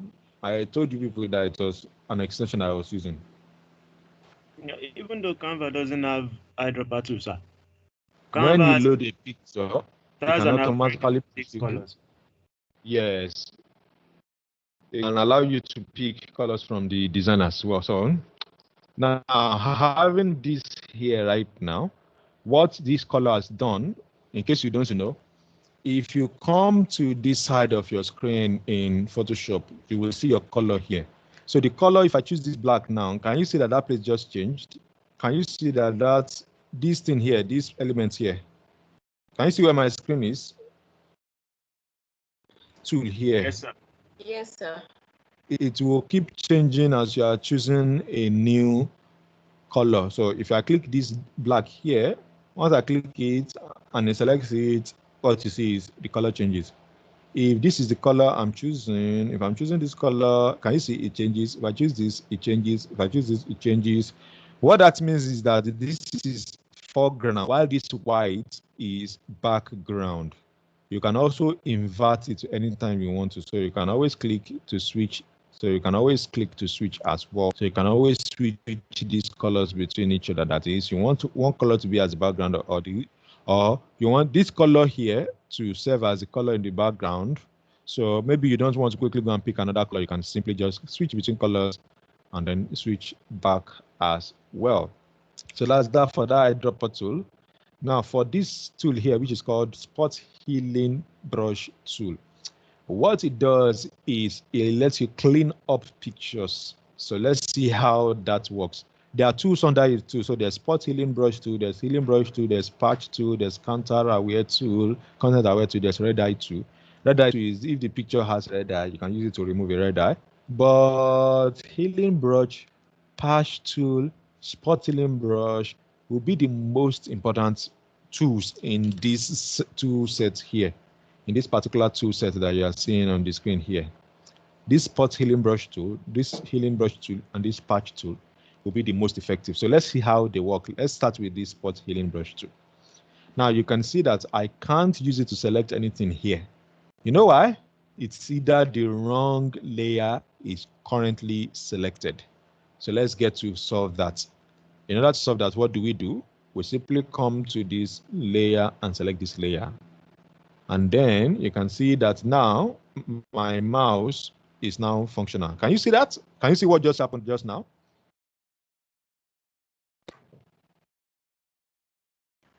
Yes, sir. Yes, sir. Very good. Good. So now I want to now heal this. I want to heal him of pimples.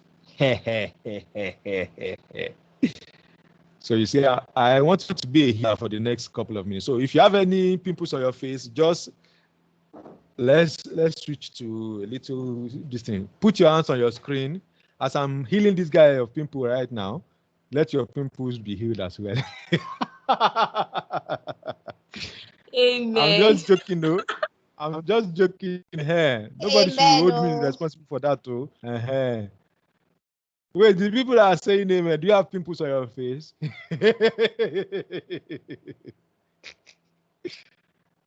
So moving on, if I select this area like this, let's say I select this area.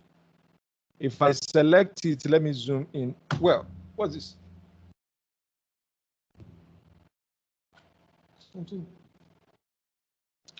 So let me zoom in very well. So let's say I'm selecting this guy's face here. Now, a good thing to note is that you can always increase the brush size. In order to increase the brush size, you can always click on the, how do I describe this key now? This key now. If you look at your keyboard, the next key after P is what? The next two keys after P is what? Yeah, parentheses. Square bracket. Square bracket. Okay, good. So the square bracket for the left does this. Can you see? It reduces the size. The square bracket for the right, can you see what's happening? Yes, sir. Good. Exactly, I can see, sir. Good. So if you don't want to do that, you can also come to this edge up here. So you can also come to this place up here. This is where you can increase the size. You can increase the size and decrease the size as well. And you can increase the hardness and the softness that you want as well. So let me see what's the highest size you can go, 5,000 pixels, okay? But if you want to do it, shortcut method is simply to just use your plus minus your close square bracket right, close square bracket left. Any of them will get your job done. So now I'm reducing that. Now, in this case now, I need to also mention to you guys that sometimes when you are doing this, you will need to zoom in so that your work, the correction you're making on the healing part, the spot that you are healing, is not that evident when it is zoomed out. That's the reason why I'm zooming in. So in this case now, I want to heal this guy's face. So can you see now? What did you see? I've just healed this guy of pimples. Can you see that? Yes, sir. Yes, sir. The pimples have disappeared. Good. So next healing.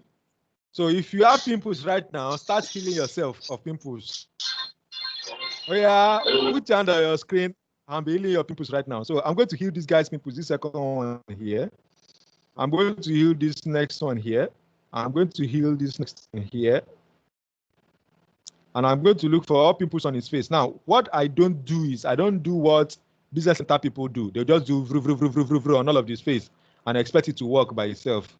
Me, I don't do that. The main reason why I don't do that is because it becomes obvious over time when you do that. So for example, look at this side and compare it with this side. Can you see that this side is very yellowish, while this side looks like something has happened to this forehead? Do you observe that? Can you spot that difference right now? Yes, sir. Yes, sir. Exactly, sir. That's the main reason why I don't do swap type. That's the main reason why, rather than do that swap type, I rather pick it one after the other. I rather heal the spots one after the other so that you don't eventually get to see where I made those changes happen. Do you get it now? Is that clear now? Do we now understand that? Yes, So that's how this works. Now, right now, this guy does not have pimples anymore. So his pimples are now gone. Oh, glory to God. Hallelujah. So I've healed the pimples on his. I can also heal him of his dimple. Oh. Should I heal him of his dimple? Yes, Who sir. else? That's what I wanted to say. Yes. No, His simple No, is sir, he's nice. fine with the dimple. Let's pity him. So let's use he's another tool to even heal the. smiling more. kill it for demonstration, sir. Okay, for demonstration, let's heal the guy of pimples using a different tool. So this time around, let's use the healing brush tool. Remember that one was spot healing. So this one, we now want to do a bigger healing. So we want to really heal this guy of a physical defect. It's very funny, man. So with this one, this healing tool allows you to select a range of space. Unlike that spot healing that does spot, this one allows you to select a bigger batch of space. So in this case now, what I'm going to do is I'm going to select this area. Oh, what just happened? Okay, you have to alternate click to define source point to be used to repair image. Oh my God, I just forgot this part. So the way this particular tool here works, so let me show it to you again. So this particular tool, unlike what we used earlier on, that one is just spot healing. This healing brush, this time around, this one will require that we first of all select where we want to pick the healing from.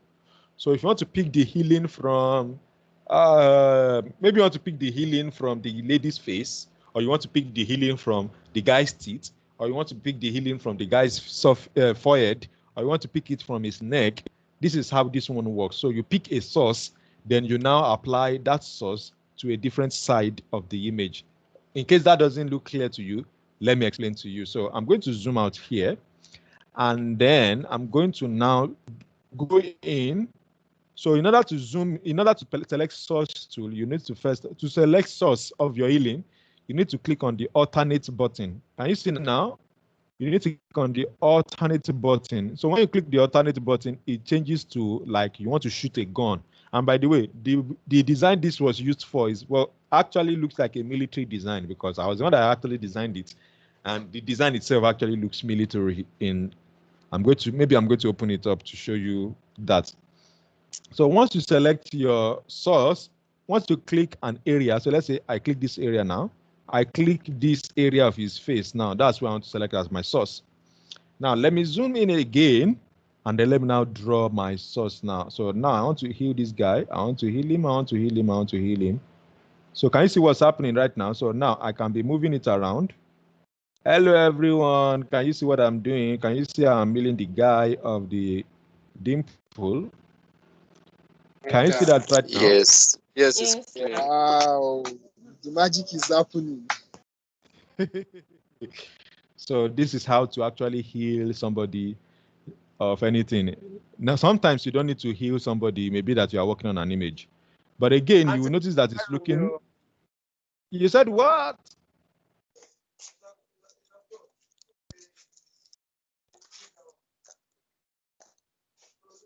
So now this is how to now balance it up. So you use your brush tool. So at this point, let me select this side as my source. So this one says that the spot healing through brush automatically selects sample to correct a bit with one step. So you can see I've already done that. So let me now start correcting. Let me start correcting. Let me start correcting. Let me start correcting. Can you see that this time around I'm using brush?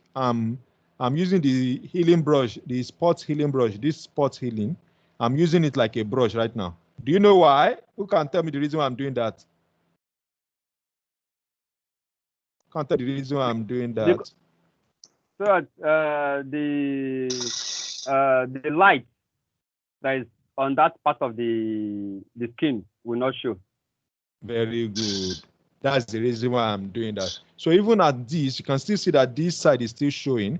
So what I'm going to do right now is I'm going to still select this spot, this healing brush, and then I'm going to try to select the source so that the source comes from this side of his jaw. this side of his jaw, then I'm going to try and start healing this side up a little by little, little by little, little by little, little by little, little by little. So I'm going to select this side as well, and then I'm going to try and start healing it up, try to blend it. So by the time you zoom out, you will look at it. Does it match? Doesn't it look like he has surgery? It looks like he has surgery in that spot. So you will keep cleaning it up gradually till you get it perfect, such that it's not even noticeable. Is anybody learning anything from this session right now? It looks like he has meat in his mouth. Yes, sir. Yes, sir. Yes, sir. Yes, sir. Yes, sir. So it looks like he has meat in his mouth, but you have just seen that guy with the big dimple on his cheek. So I've just seen that guy with that big dimple. You that you want dimple.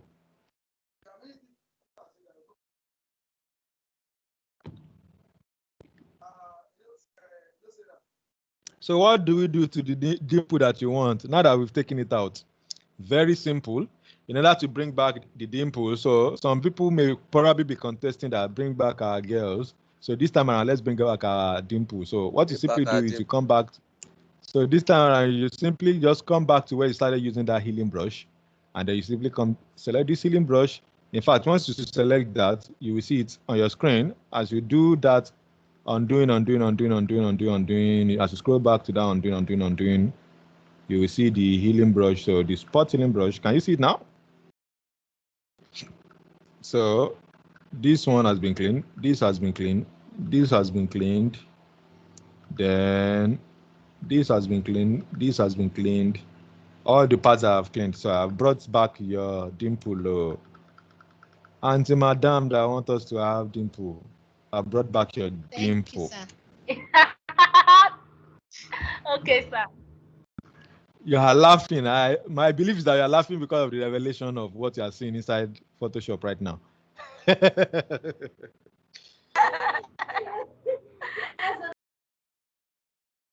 So let's look at the patch tool. How does the patch tool work? Patch tool works more like you are lifting a part of your image, a part of your artwork. You are lifting it to another side. That's how it works. So let me show you what I mean by that. So let's say I want to carry this side. You can simply draw this side like this and simply replicate it here. Can you see that? So just as it works as... You're not sharing your screen, sir. I'm not sharing my screen, okay? That cannot be correct. I can see your screen, sir. I can Thank see you for us. seeing my screen, Jerry. I can see the screen, sir.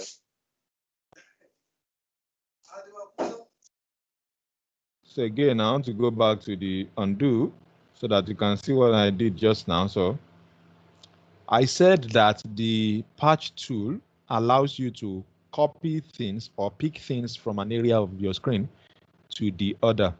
So let's say I want to give this lady, let's say I want to give her Irungbon. Let's say I want to give her Irungbon right now. So let's try two things. First of all, let me... Irungbon will be more obvious. The bed will be more obvious. So you can see right Please, now. we will prefer Can you see what's happening right now? I would prefer the Irungbon. Can you see what I've just done right now? So now I've just brought these ladies to these guys.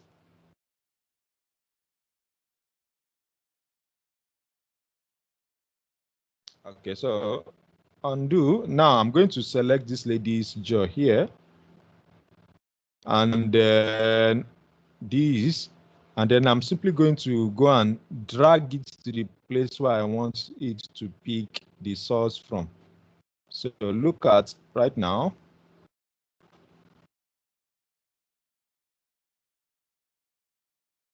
Can you see what I've just done?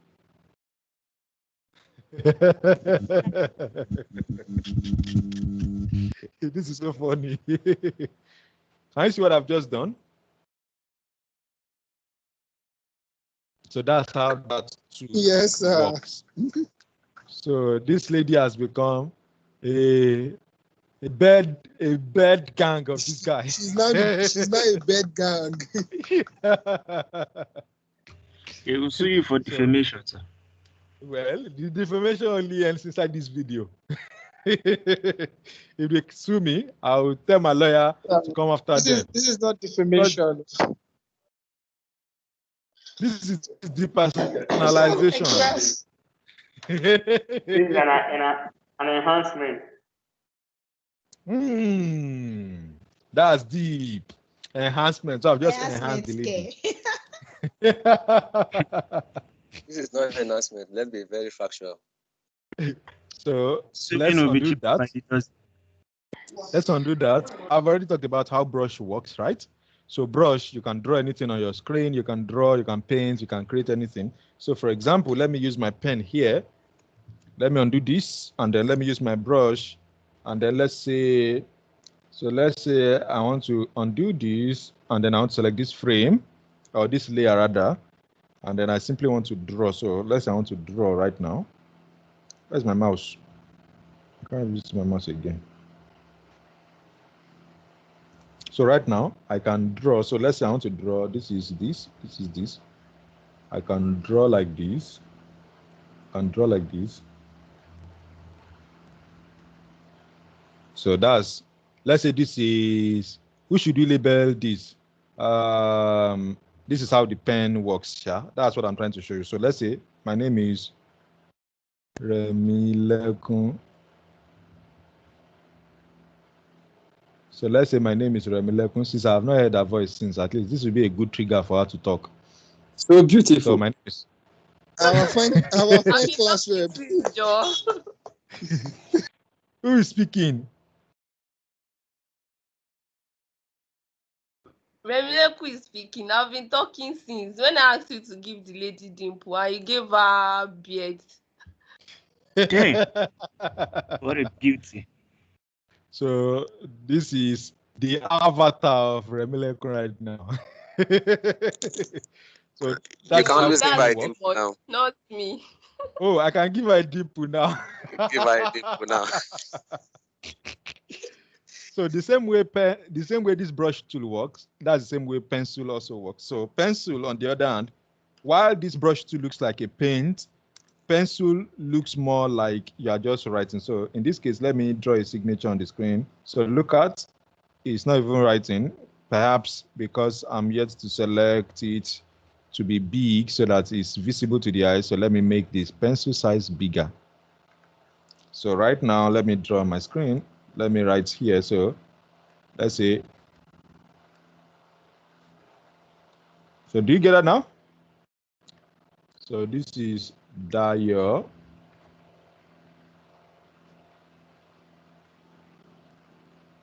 So that's how the pencil tool works. Are you getting me? Yes, sir. Yes, sir. Yes, sir. Yes, sir. So let me cancel this from my screen. Let me cancel the pencil from my screen. Okay.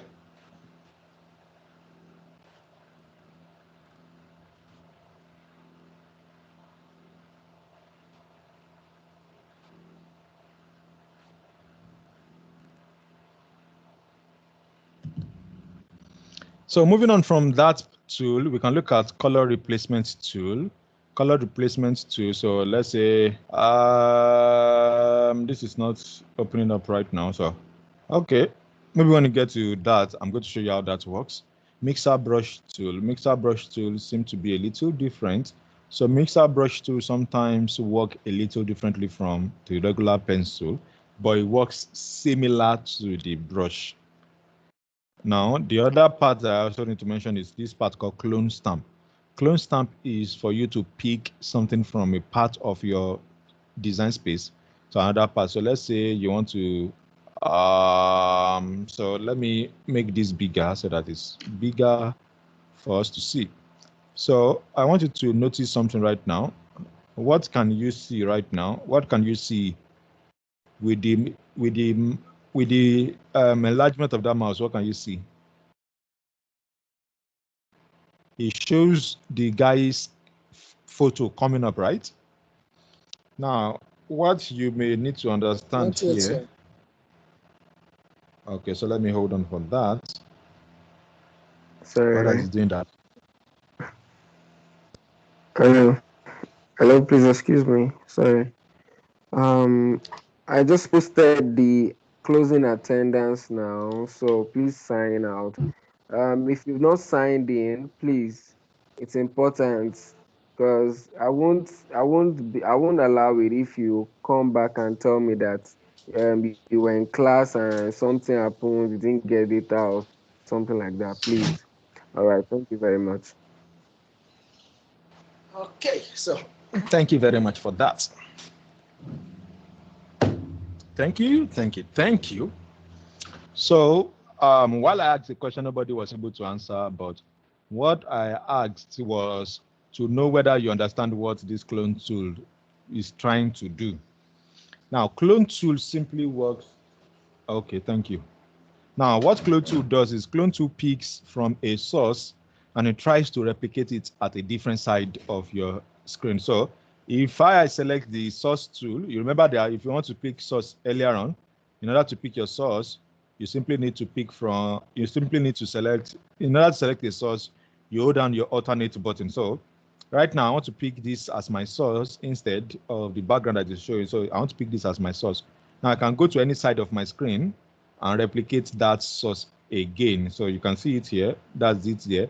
And I can, as I continue to draw, it's going to try to replicate everything from one side of my screen to the other side of my screen. That's what this tool, that's what it tries to do. So if I select this Dio Samuel here, and I go to this side and say, this is what I want to do. Can you see?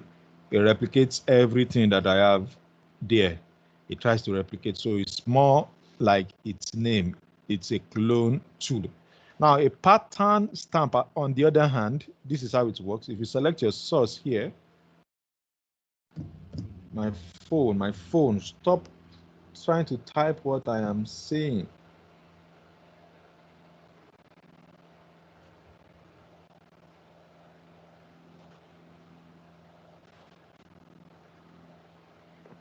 So, Mr. Dio, on that thing, I think it's your Google Assistant.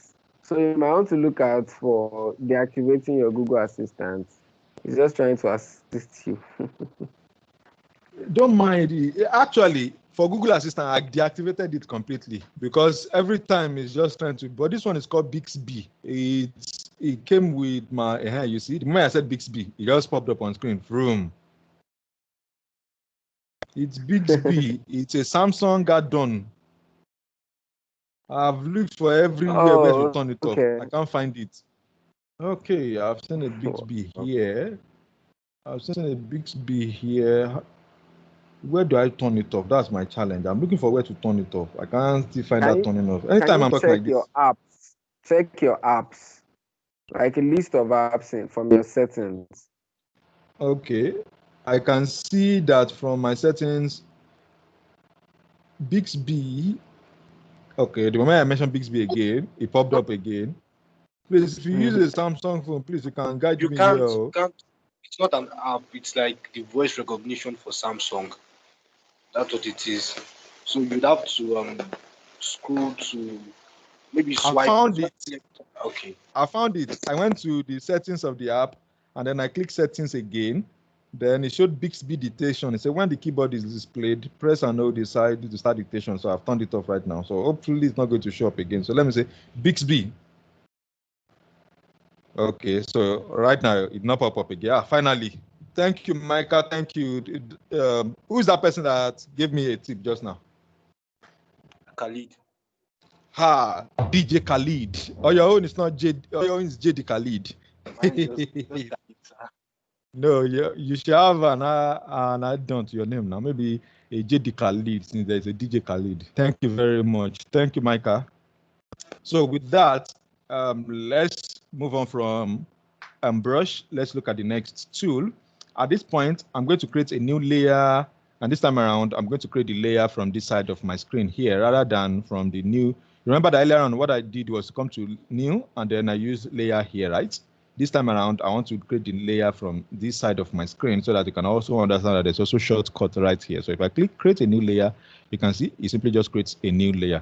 So if you click create a new layer group, it just creates a new layer group, create new fill or adjustment layer, all those things. So for example, if you are masking things, if you are doing photo manipulation, adjustment layer is one of the things that you will always try to create as well. Add a layer mask. If you are doing layer mask, these two are for effects, special effects, or if you want to do add a layer star.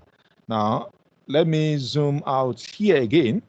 And then at this point, actually, I'm liking the fact that I'm discovering this inside this class because I am going to do a set of tutorial videos.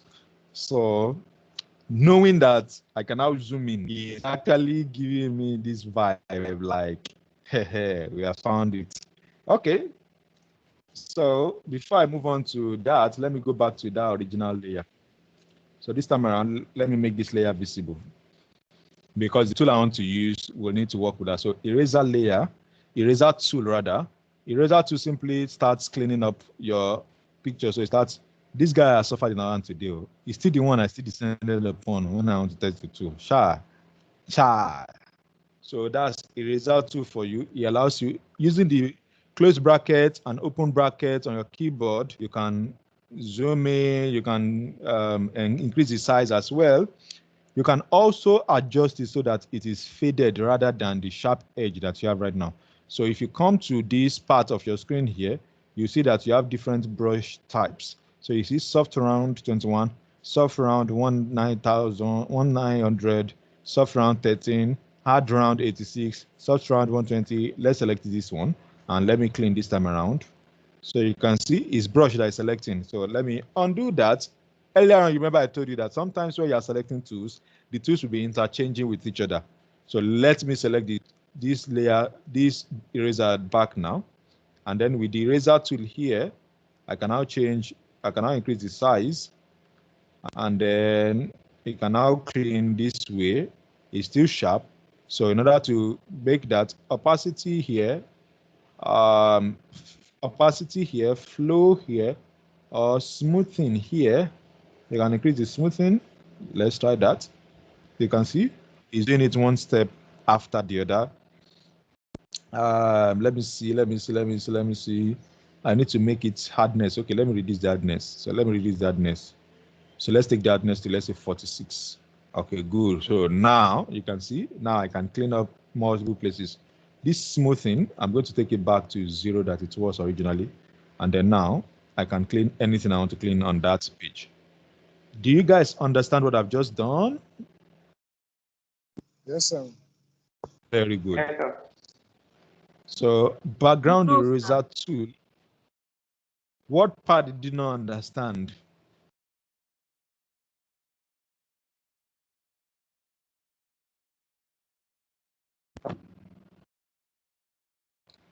The person that said no, sir. What part did you not understand?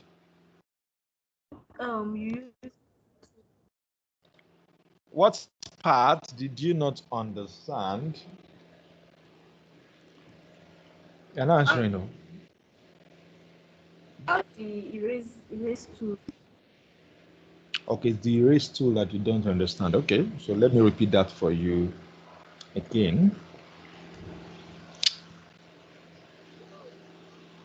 Da da da da da da da da da. So I'm going back to the eraser tool. At this point, can you see my screen? At this point, can you see my screen? Yes. Can you see my screen?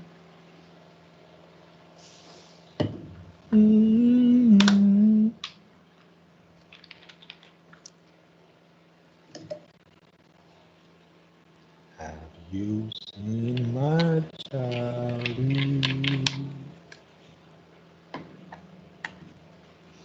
So, eraser tool. I said when you select this eraser tool, by default, particularly if you have never used it before, it's going to most likely be at a setting that will just let you just clean up anything anyhow, most likely at a reduced size. So maybe let's say like 2 or maybe even 1. Let's look at it, maybe even 1. And so when you're erasing, it's going to be very, very tiny, very, very tiny, just like this. And I said, just as what we did with the brush tool and some of the other tools, the two buttons you find in front of P on your keyboard serves as enlargement and reduction tools for some of the tools, especially inside Photoshop. So for example, if you select the back tool, the closed bracket tool or the open bracket tool is downwards. If you select the closed bracket tool, can you see that the brush is getting bigger? Can you see that? Can you see selecting the closed bracket tool increases it? Selecting the open bracket reduces that. And you can always clean up your picture anytime. And when you want to clean up, you can come to this side, adjust your hardness. So you can make your hardness 100. When you make your hardness 100, it means the edges will be very sharp. When you make your hardness, maybe this life is not hard now. So when you reduce the hardness reduces the hardness in your photo. Please note what I just said to you. I said the hardness reduces the hardness in your photo. So it takes off some parts of that sharpness of some. So maybe sometimes you find some people have sharp mouth. You can use Photoshop to help them soften their sharp mouth, if that's possible. I don't know. It looks like I've become a comedian. Oh Lord. So the person that asked that question, Ty will allow what they guess. Does that answer your question now? Is it now clear? Yes, sir. Very good. Now, moving on from there, let's go to the new layer that we just created, this layer here. So I'm going to select this layer down here. And that to do that, you can click this, you can turn on this, and you can also turn on this. So this time around, I'm going to select this one as my layer. Now, remember that when we had this layer, this is the layer that we actually wrote things on. When I was talking about working in layers that time, this is the good part of Photoshop. You can always turn off layers and work on some specific layer. So I'm going to work on this particular layer this time around. So let's do that. Now for this particular layer, what I want to do is I want to draw a gradient. I want to use a gradient tool. How does gradient tool work? Right out of the box, if you just draw a line across your screen, the gradient tool simply fills your space with a gradient color. Is that clear to anyone? Do you understand what just happened? Yes or no? Yes, sir. No, sir. Very good. So as a point of repetition, I said if you select your gradient tool, this is gradient tool here right now, this gradient tool, if you draw anything across your screen, so in fact, you'll notice that the moment I click this, it put a button there. Then if I drop it here, it simply just fills your space, the space that you've selected to fill with colors, it simply just fills it with a gradient color. And the gradient will most likely be dependent on what you have in this side of your colors. Can you see that? So this is the foreground and this is the background. Now, let's tweak that a little. So I'm going to undo that and we're going to change the colors we have here. So in order to change colors, sometimes in Photoshop, you can simply click on this, double click on this, and then, sorry, I was supposed to zoom out back. So let me drag it back closer to it. So now let's move it so that we can see that. So I'm going to cancel this, and then I'm going to double click this. No, actually, if you click it once, it's going to pop up. I just clicked it once and then it popped up. So if you click on this, it's going to open up your first color. If you are the type like me who already has color in my head, so this is Audacity to delete color, for example. If I click on OK, now if I fill this place, see the color that it uses. Can you see that? It fills it from that red going to the white. This white is shown here. I'm going to undo that, and then I'm going to select this background color. So right now it is new. In Photoshop, as you are changing your color, you will see the old color. This is new, and this is the current color. So you will call it new and current. Current means this is your color right now. So right now, if I move this here, and then let me say I'm using this green, let's say I'm using this pink, and then I move this up here. Can you see what just happened here? It says new color, current color. all of these adjustments here, you can always make that happen. You can also move these gradients up, down if you like. So in this case now, let me use this color here. Let me use this color here. Let me use this one instead. So I'm going to use these, and then I'm going to select OK. Now, what can you notice here on my side of the screen? What can you notice now? I've changed the foreground and the background color, right? Yes. So remember again, I said you can always flip these colors. Can you see now? Clicking on this side, I am flipping the colors right now. So you can also flip the colors anytime you want to, so that it is easier for you. Now, having done that, let's now fill up the entire space. So we can click from here to here. Now it fills up the gradient on our screen. Are we clear with that? Yes or yes? Yes, sir. Yes, sir. Yes. Very good. Now let's move on a little bit to the two option up here. So the way Photoshop also works is that there are some pre-made colors up here. So you can choose pre-made colors up here. So if you want to choose a rainbow, if you want to use a transparent rainbow, so if you want to use a transparent rainbow, for example, it goes from here. Can you see that? So it goes from this side to this side. But if you choose a full-blown rainbow, it goes from here, it covers everything. Can you see that? So that's the difference between those two. You can always change all these colors here. You can go from color to transparent, like what we had in Canva. So you can go from here to this side. So it only fills that side with that transparency. So you can have your transparency for this side and have this like dark, or like we did in Canva with that particular celebrating International Youth Day design. So having this here now, another thing you can also adjust here is the direction. So there's a linear gradient, there's radial gradient, there is angle gradient, there is reflected gradient, there's also diamond gradient. Let me show you how all of these work. Okay, so we have been using linear gradient. Let's try radial gradient.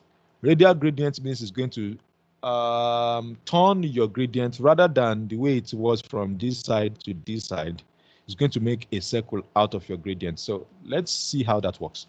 So what you then do is you select your center, or from any angle. If you click from side to side, you see it draws a center for you. So it picks your starting point as your center, and then anywhere you drag it to becomes your end point. So if I want it at the center, you can simply drag it from the center of the page and maybe to the edge of the page. Now look at what happens now. Can you see this? Do you understand this? Is this clear enough? Not yet, sir. What part is unclear? The screen is hanging. Okay, now we get it, Okay, we sir. can see it.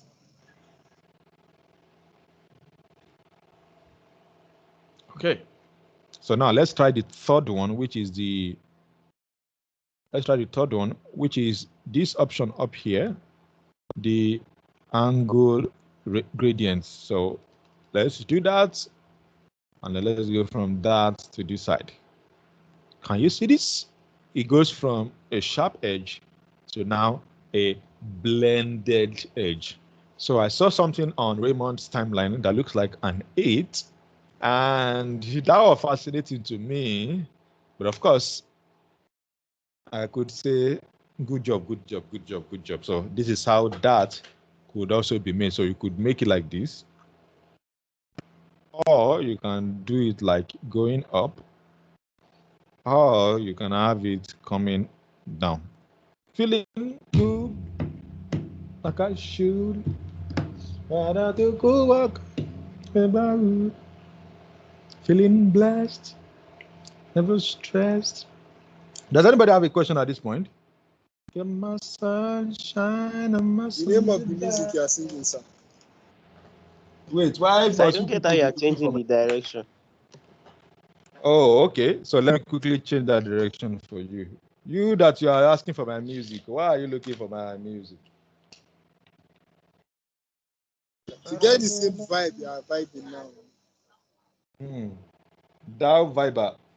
Well done, sir.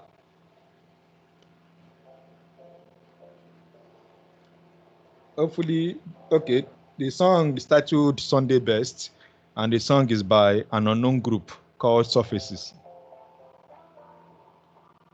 Thank you, sir. I've answered your question, no? Yes, sir. Sir, my own question, you've not answered it.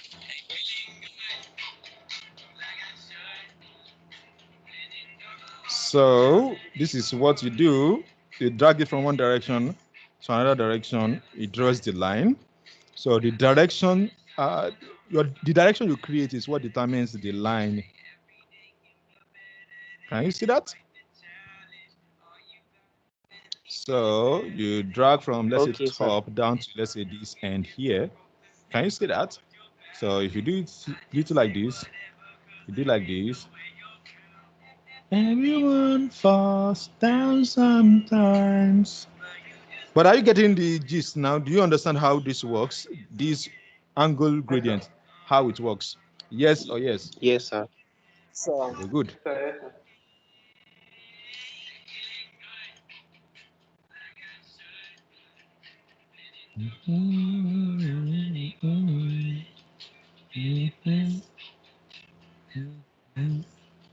Okay, so let's look at the next one.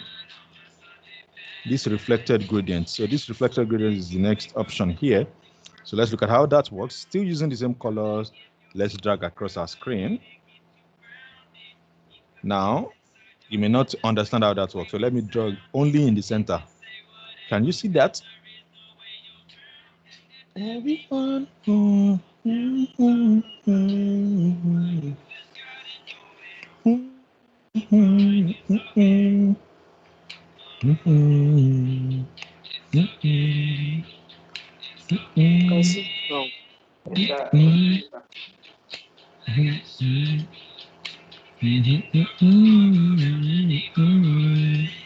Good. So I wanted you to get that. Now let's look at the final one, which is the diamond gradient. This type actually forms a cross. So it forms something like a center. So let's look at how that works. So if I draw it from here to here, do you get that now?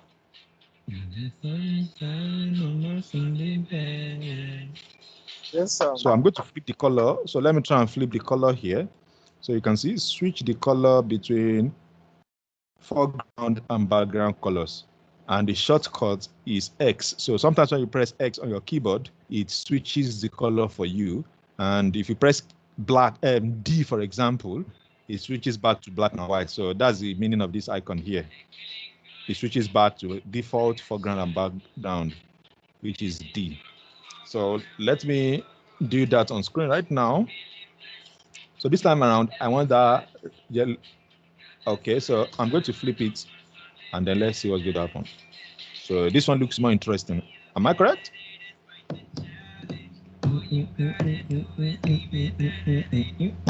Yes, sir. Yes.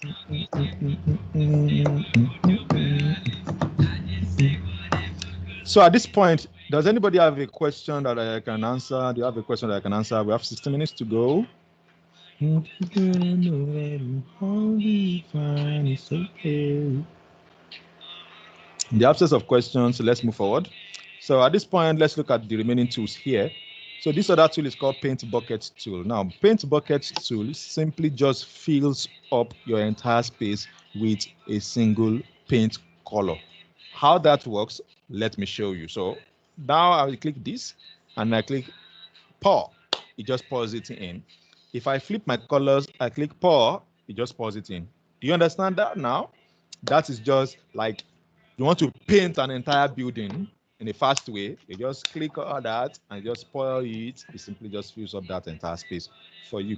Now, you may be wondering, okay, how can I use this in reality? Let me show you how that works. So let's say we want to fill up this picture now. Let's say we want to remove the color of this big picture.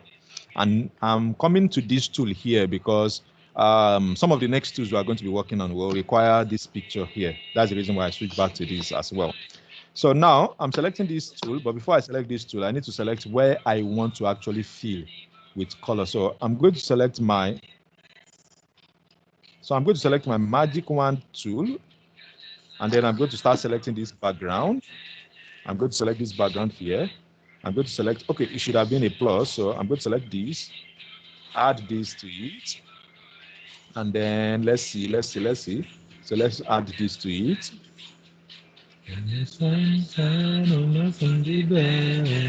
So now, this, can you see that all these cup side has been selected, even though they are not part of my background? So how do I remove that? I simply click on my alternate button, and then my alternate button simply allows me to start removing them one after the other. Are you getting me? Yes or yes? Yes, sir. Like I should. Let it take a walk around the neighborhood. Feeling bliss, every strength, and the sunshine on my Sunday bed. Everything you need. Can you see that? I've selected the ladies' cloth. I've undo that. And then I'm trying to remove all these parts. So now I need to add all these other parts to it back. I need to remove this lady's cloth. So let me now zoom in to this.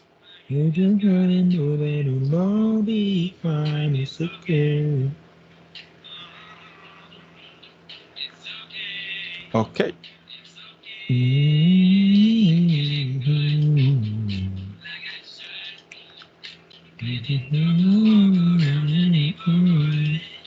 So when you zoom in clearly, you can see some parts that you may not see before. So you can see all these parts here. I can take out all these parts here. I don't even want this part to be there. Anyway, let's get back in, and then let's get back into this. Okay, everything has been taken off again. So I'm going to select that.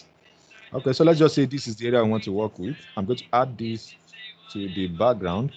Now for this, what we want to do is we want to use this paint bucket tool, and we want to pour that paint in the entire background.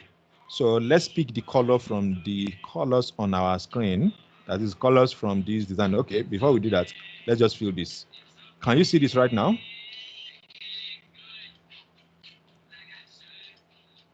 When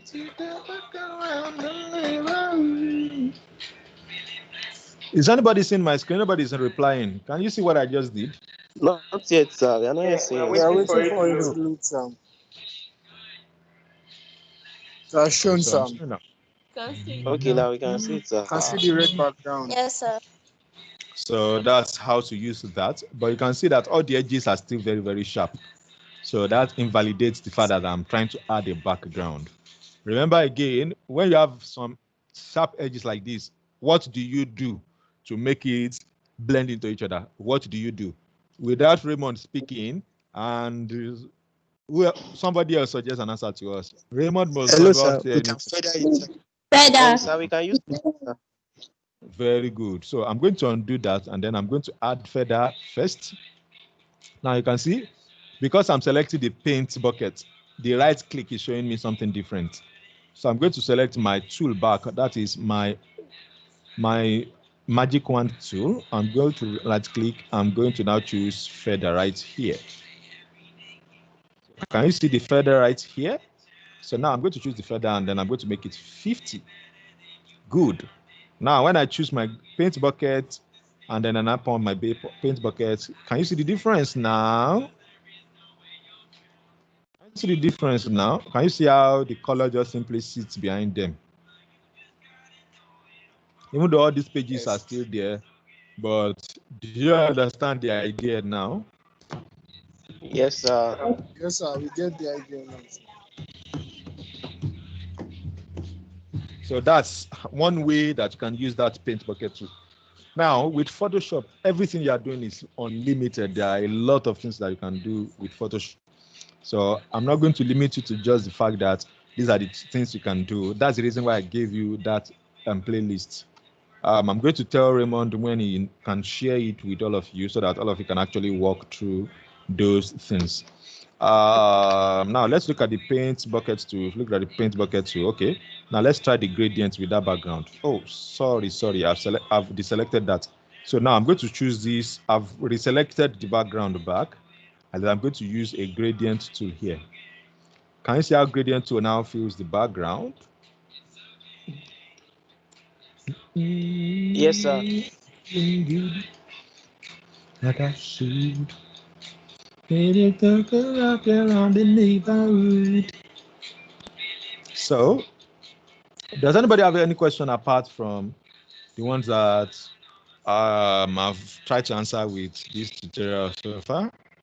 In the next 9 minutes, I want to quickly rush through the remaining parts of this tool so that we quickly finish the tool for today, and tomorrow we start working on, okay, how to adjust background, how to adjust this, how to adjust that. Am I good to go? Nobody has any question, right? Yes, sir. You're good to go. Okay, so Yes, sir. You're good for to go, sir. this next tool here is called blur tool, sharpen tool, smudge tool. Now for this blur tool, let me show you what blur does. And if you remember earlier on, I mentioned to you that this lady here is a blurred picture. This guy here is a sharp image. So look at this button here. You can see that the 13. So I can also increase the size. So in order to increase the size, let me just use the size from my keyboard here. So I'm going to start blurring the guy's image now. So I'm blurring. I'm blurring. I'm blurring.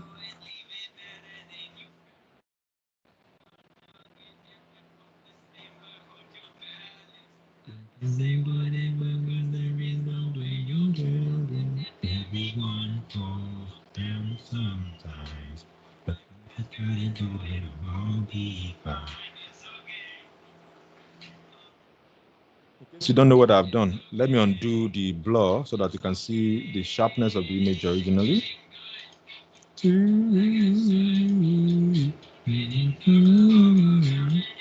Okay, so now let me take it in so that you can see the sharpness, and then I want to blur it. I want to blur it. I want to blur it. It's pretty not obvious, right? Am I correct?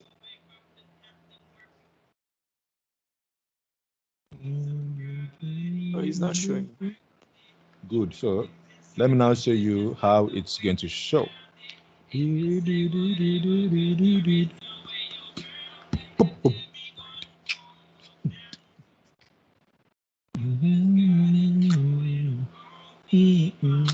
Okay. Let me see. Am I speaking the right thing? Sharpen tool. Let me try that. So let me check that if that one is working. Okay, I guess something is not working here. I probably have not selected the correct thing. So let me check. This is the layer. Okay, smudge.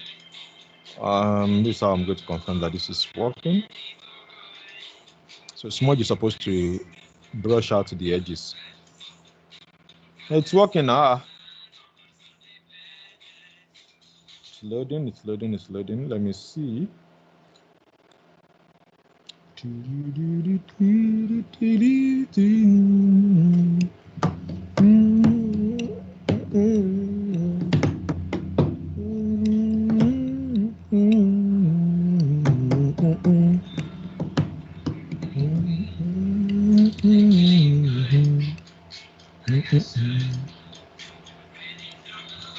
Can you guys see that this thing is loading? And it's just loading and loading and loading and loading. So I'm waiting on it for it to finish loading.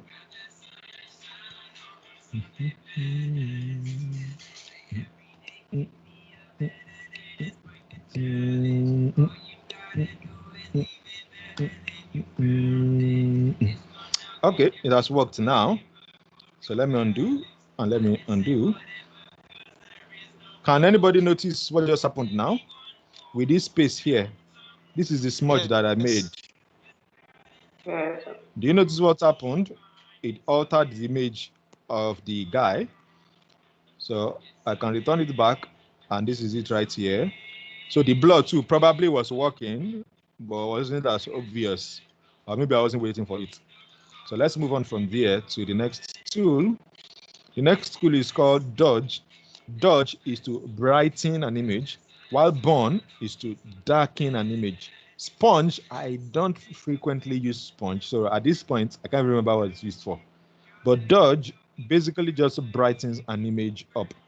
And the easiest way to see brush in action, let me switch to brush in action. Let me show you how this one can work.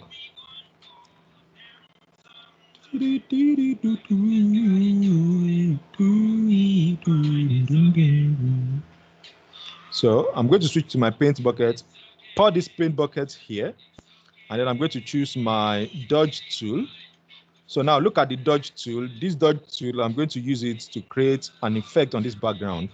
This is the fastest way for you to notice it. So I'm just going to click this spot just once.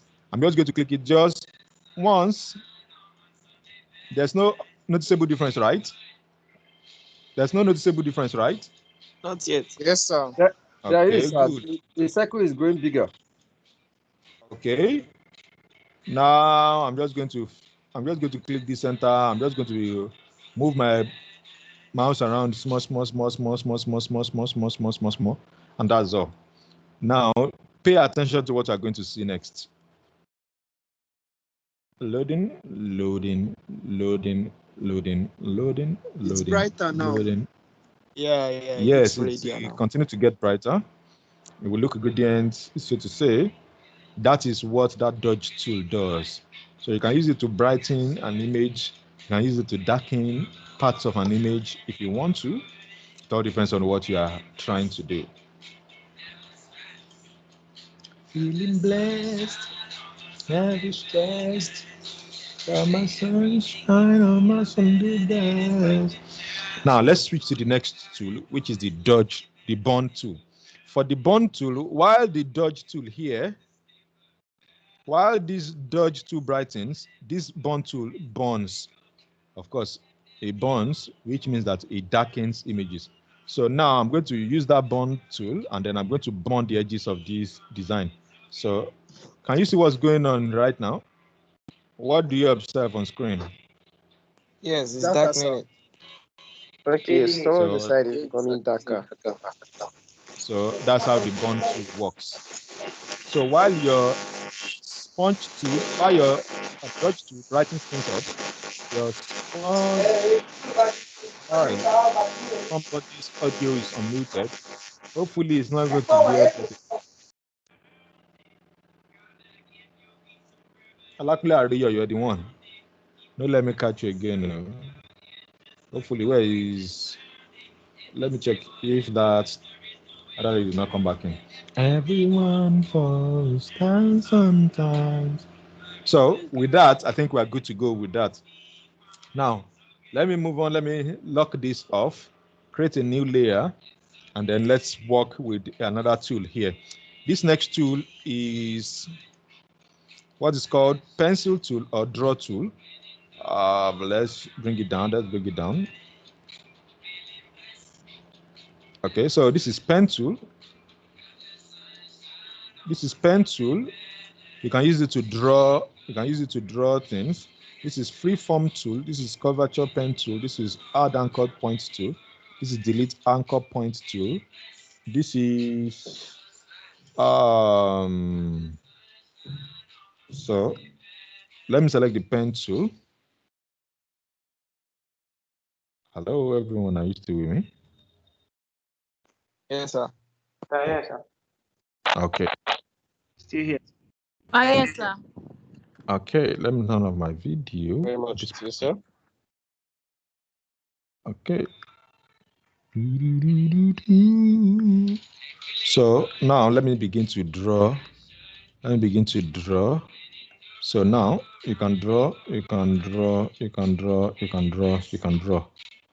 And once you are done, you can just right click. When you right click, you can choose some very interesting things here. So you can create a vector mask. You can delete path. You can define custom shape. You can make selection. You can fill path. So let me choose this fill path, and I want you to see what's going to happen. So right now, let me choose. It's going to choose foreground, for color, normal, this, that. So let me just click OK. And can you see what just happened? Based on the drawing that I just did, can you see what we have now? It has just turned it into a shape that is fillable. Do you get that? Yes, sir. On the other side, this freeform tool allows you to draw anything you want to draw. So can draw this way. You can draw anything you want to draw. And then once you are done, you can say select again. You can right click again and say, okay, you want to create vector mask or you want to delete path. All of this will go into them later on. So free transform path, and then it becomes a transform path. So all of these are things that you can also do as well, right? So now moving on from there, let's look Question, at sir. another. Yes, please ask a question. You can Yes. explore these tools underneath this area. Your name, please, since I'm not looking at the screen. Bamfemi. Okay, Bamifemi. Please Yes, go sir. on. That frame tool that it does just rectangle. Is wait, Yes. how can you get the one for circles and other shapes? The frame that we worked with earlier on, that's the one you're talking about, right? Yes, sir. Okay.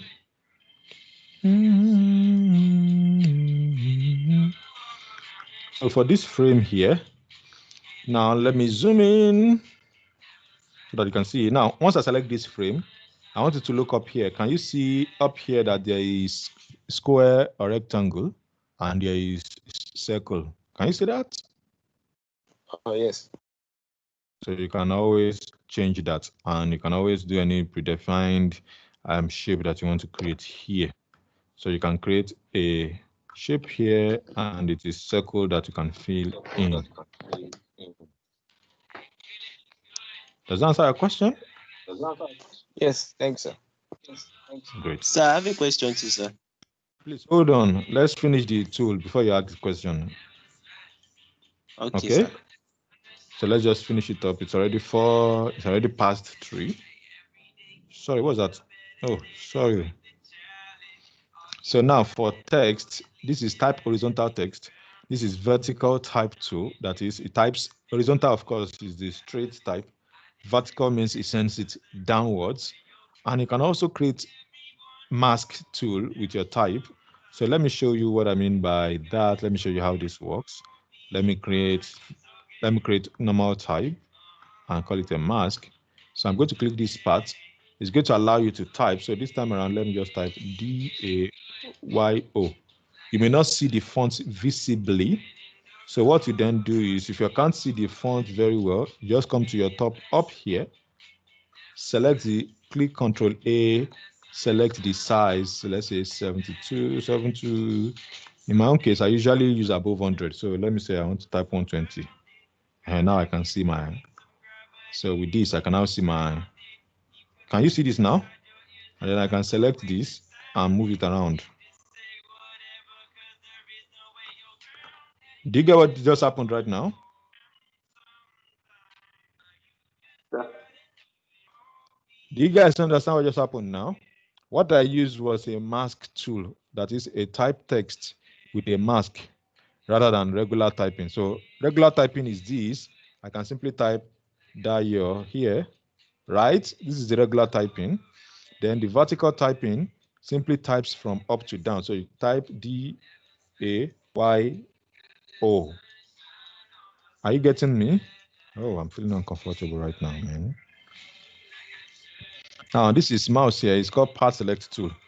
Like when I drew you a circle that time, this allows you to select a path. So you can select things and you can let these things stand within that path. So you can make adjustments. You can do anything you want to do. This is basically what it allows you to do. Oh, sorry, something as similar select. So it is path selection tool. Can you use this to select a path? Can you use this to select a path, that is the things that go on in that place. You can explore that as well. Now, let's look at the shape. At this point, we have shapes here. Now, this is rectangle, this is rounded rectangle, this is ellipse, this is polygonal tool, this is line, and this is custom shape. Most of us will already know how to use this. If you don't know how to use this, particularly if you are the person who's getting to start Photoshop for the first time, this is how it works. Once you click it, it asks you to enter color, you choose color, so you choose your color up here. You choose, let's say this is the color you want to use. It fills up that color for you, and you're good to go. Do you get it now? Now you can choose rounded rectangle. This is how rounded rectangle works. You can use the same color and you click OK. you can also do it automatically such that you just click an area of your screen. It just helps you fill up the rectangle at that point. Then moving to ellipse tool. Ellipse is a circle tool, so you can click the same type of center tool, just fix it up with that path for you.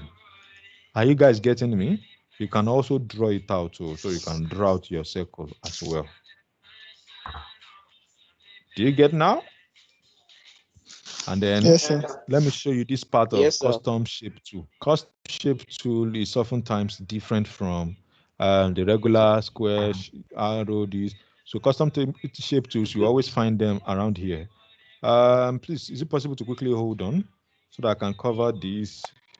I'm actually feeling uncomfortable right now, so I might need to even quickly step out. But before I step out, I want to be sure that I complete this.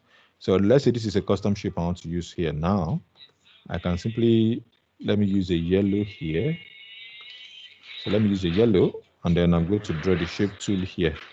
So this is the tool now. Can you see that? So I can draw this tool here, and then I can make adjustments, make maneuvers and all that for that. So for this is called hand tool. Basically, it allows you to move your designs, allow you to move things around.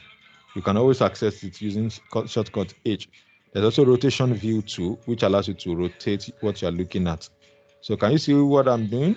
Can you see what I'm doing right now? Yes, sir. So this is Yes, sir, rotation we view. can. It just lets you to rotate what you are viewing. It just lets you rotate your. It doesn't mean that your design is changed though. It just lets you rotate what you are viewing. That's all. So once you are done, you can return it back to the size, the original size. You can return it back to that.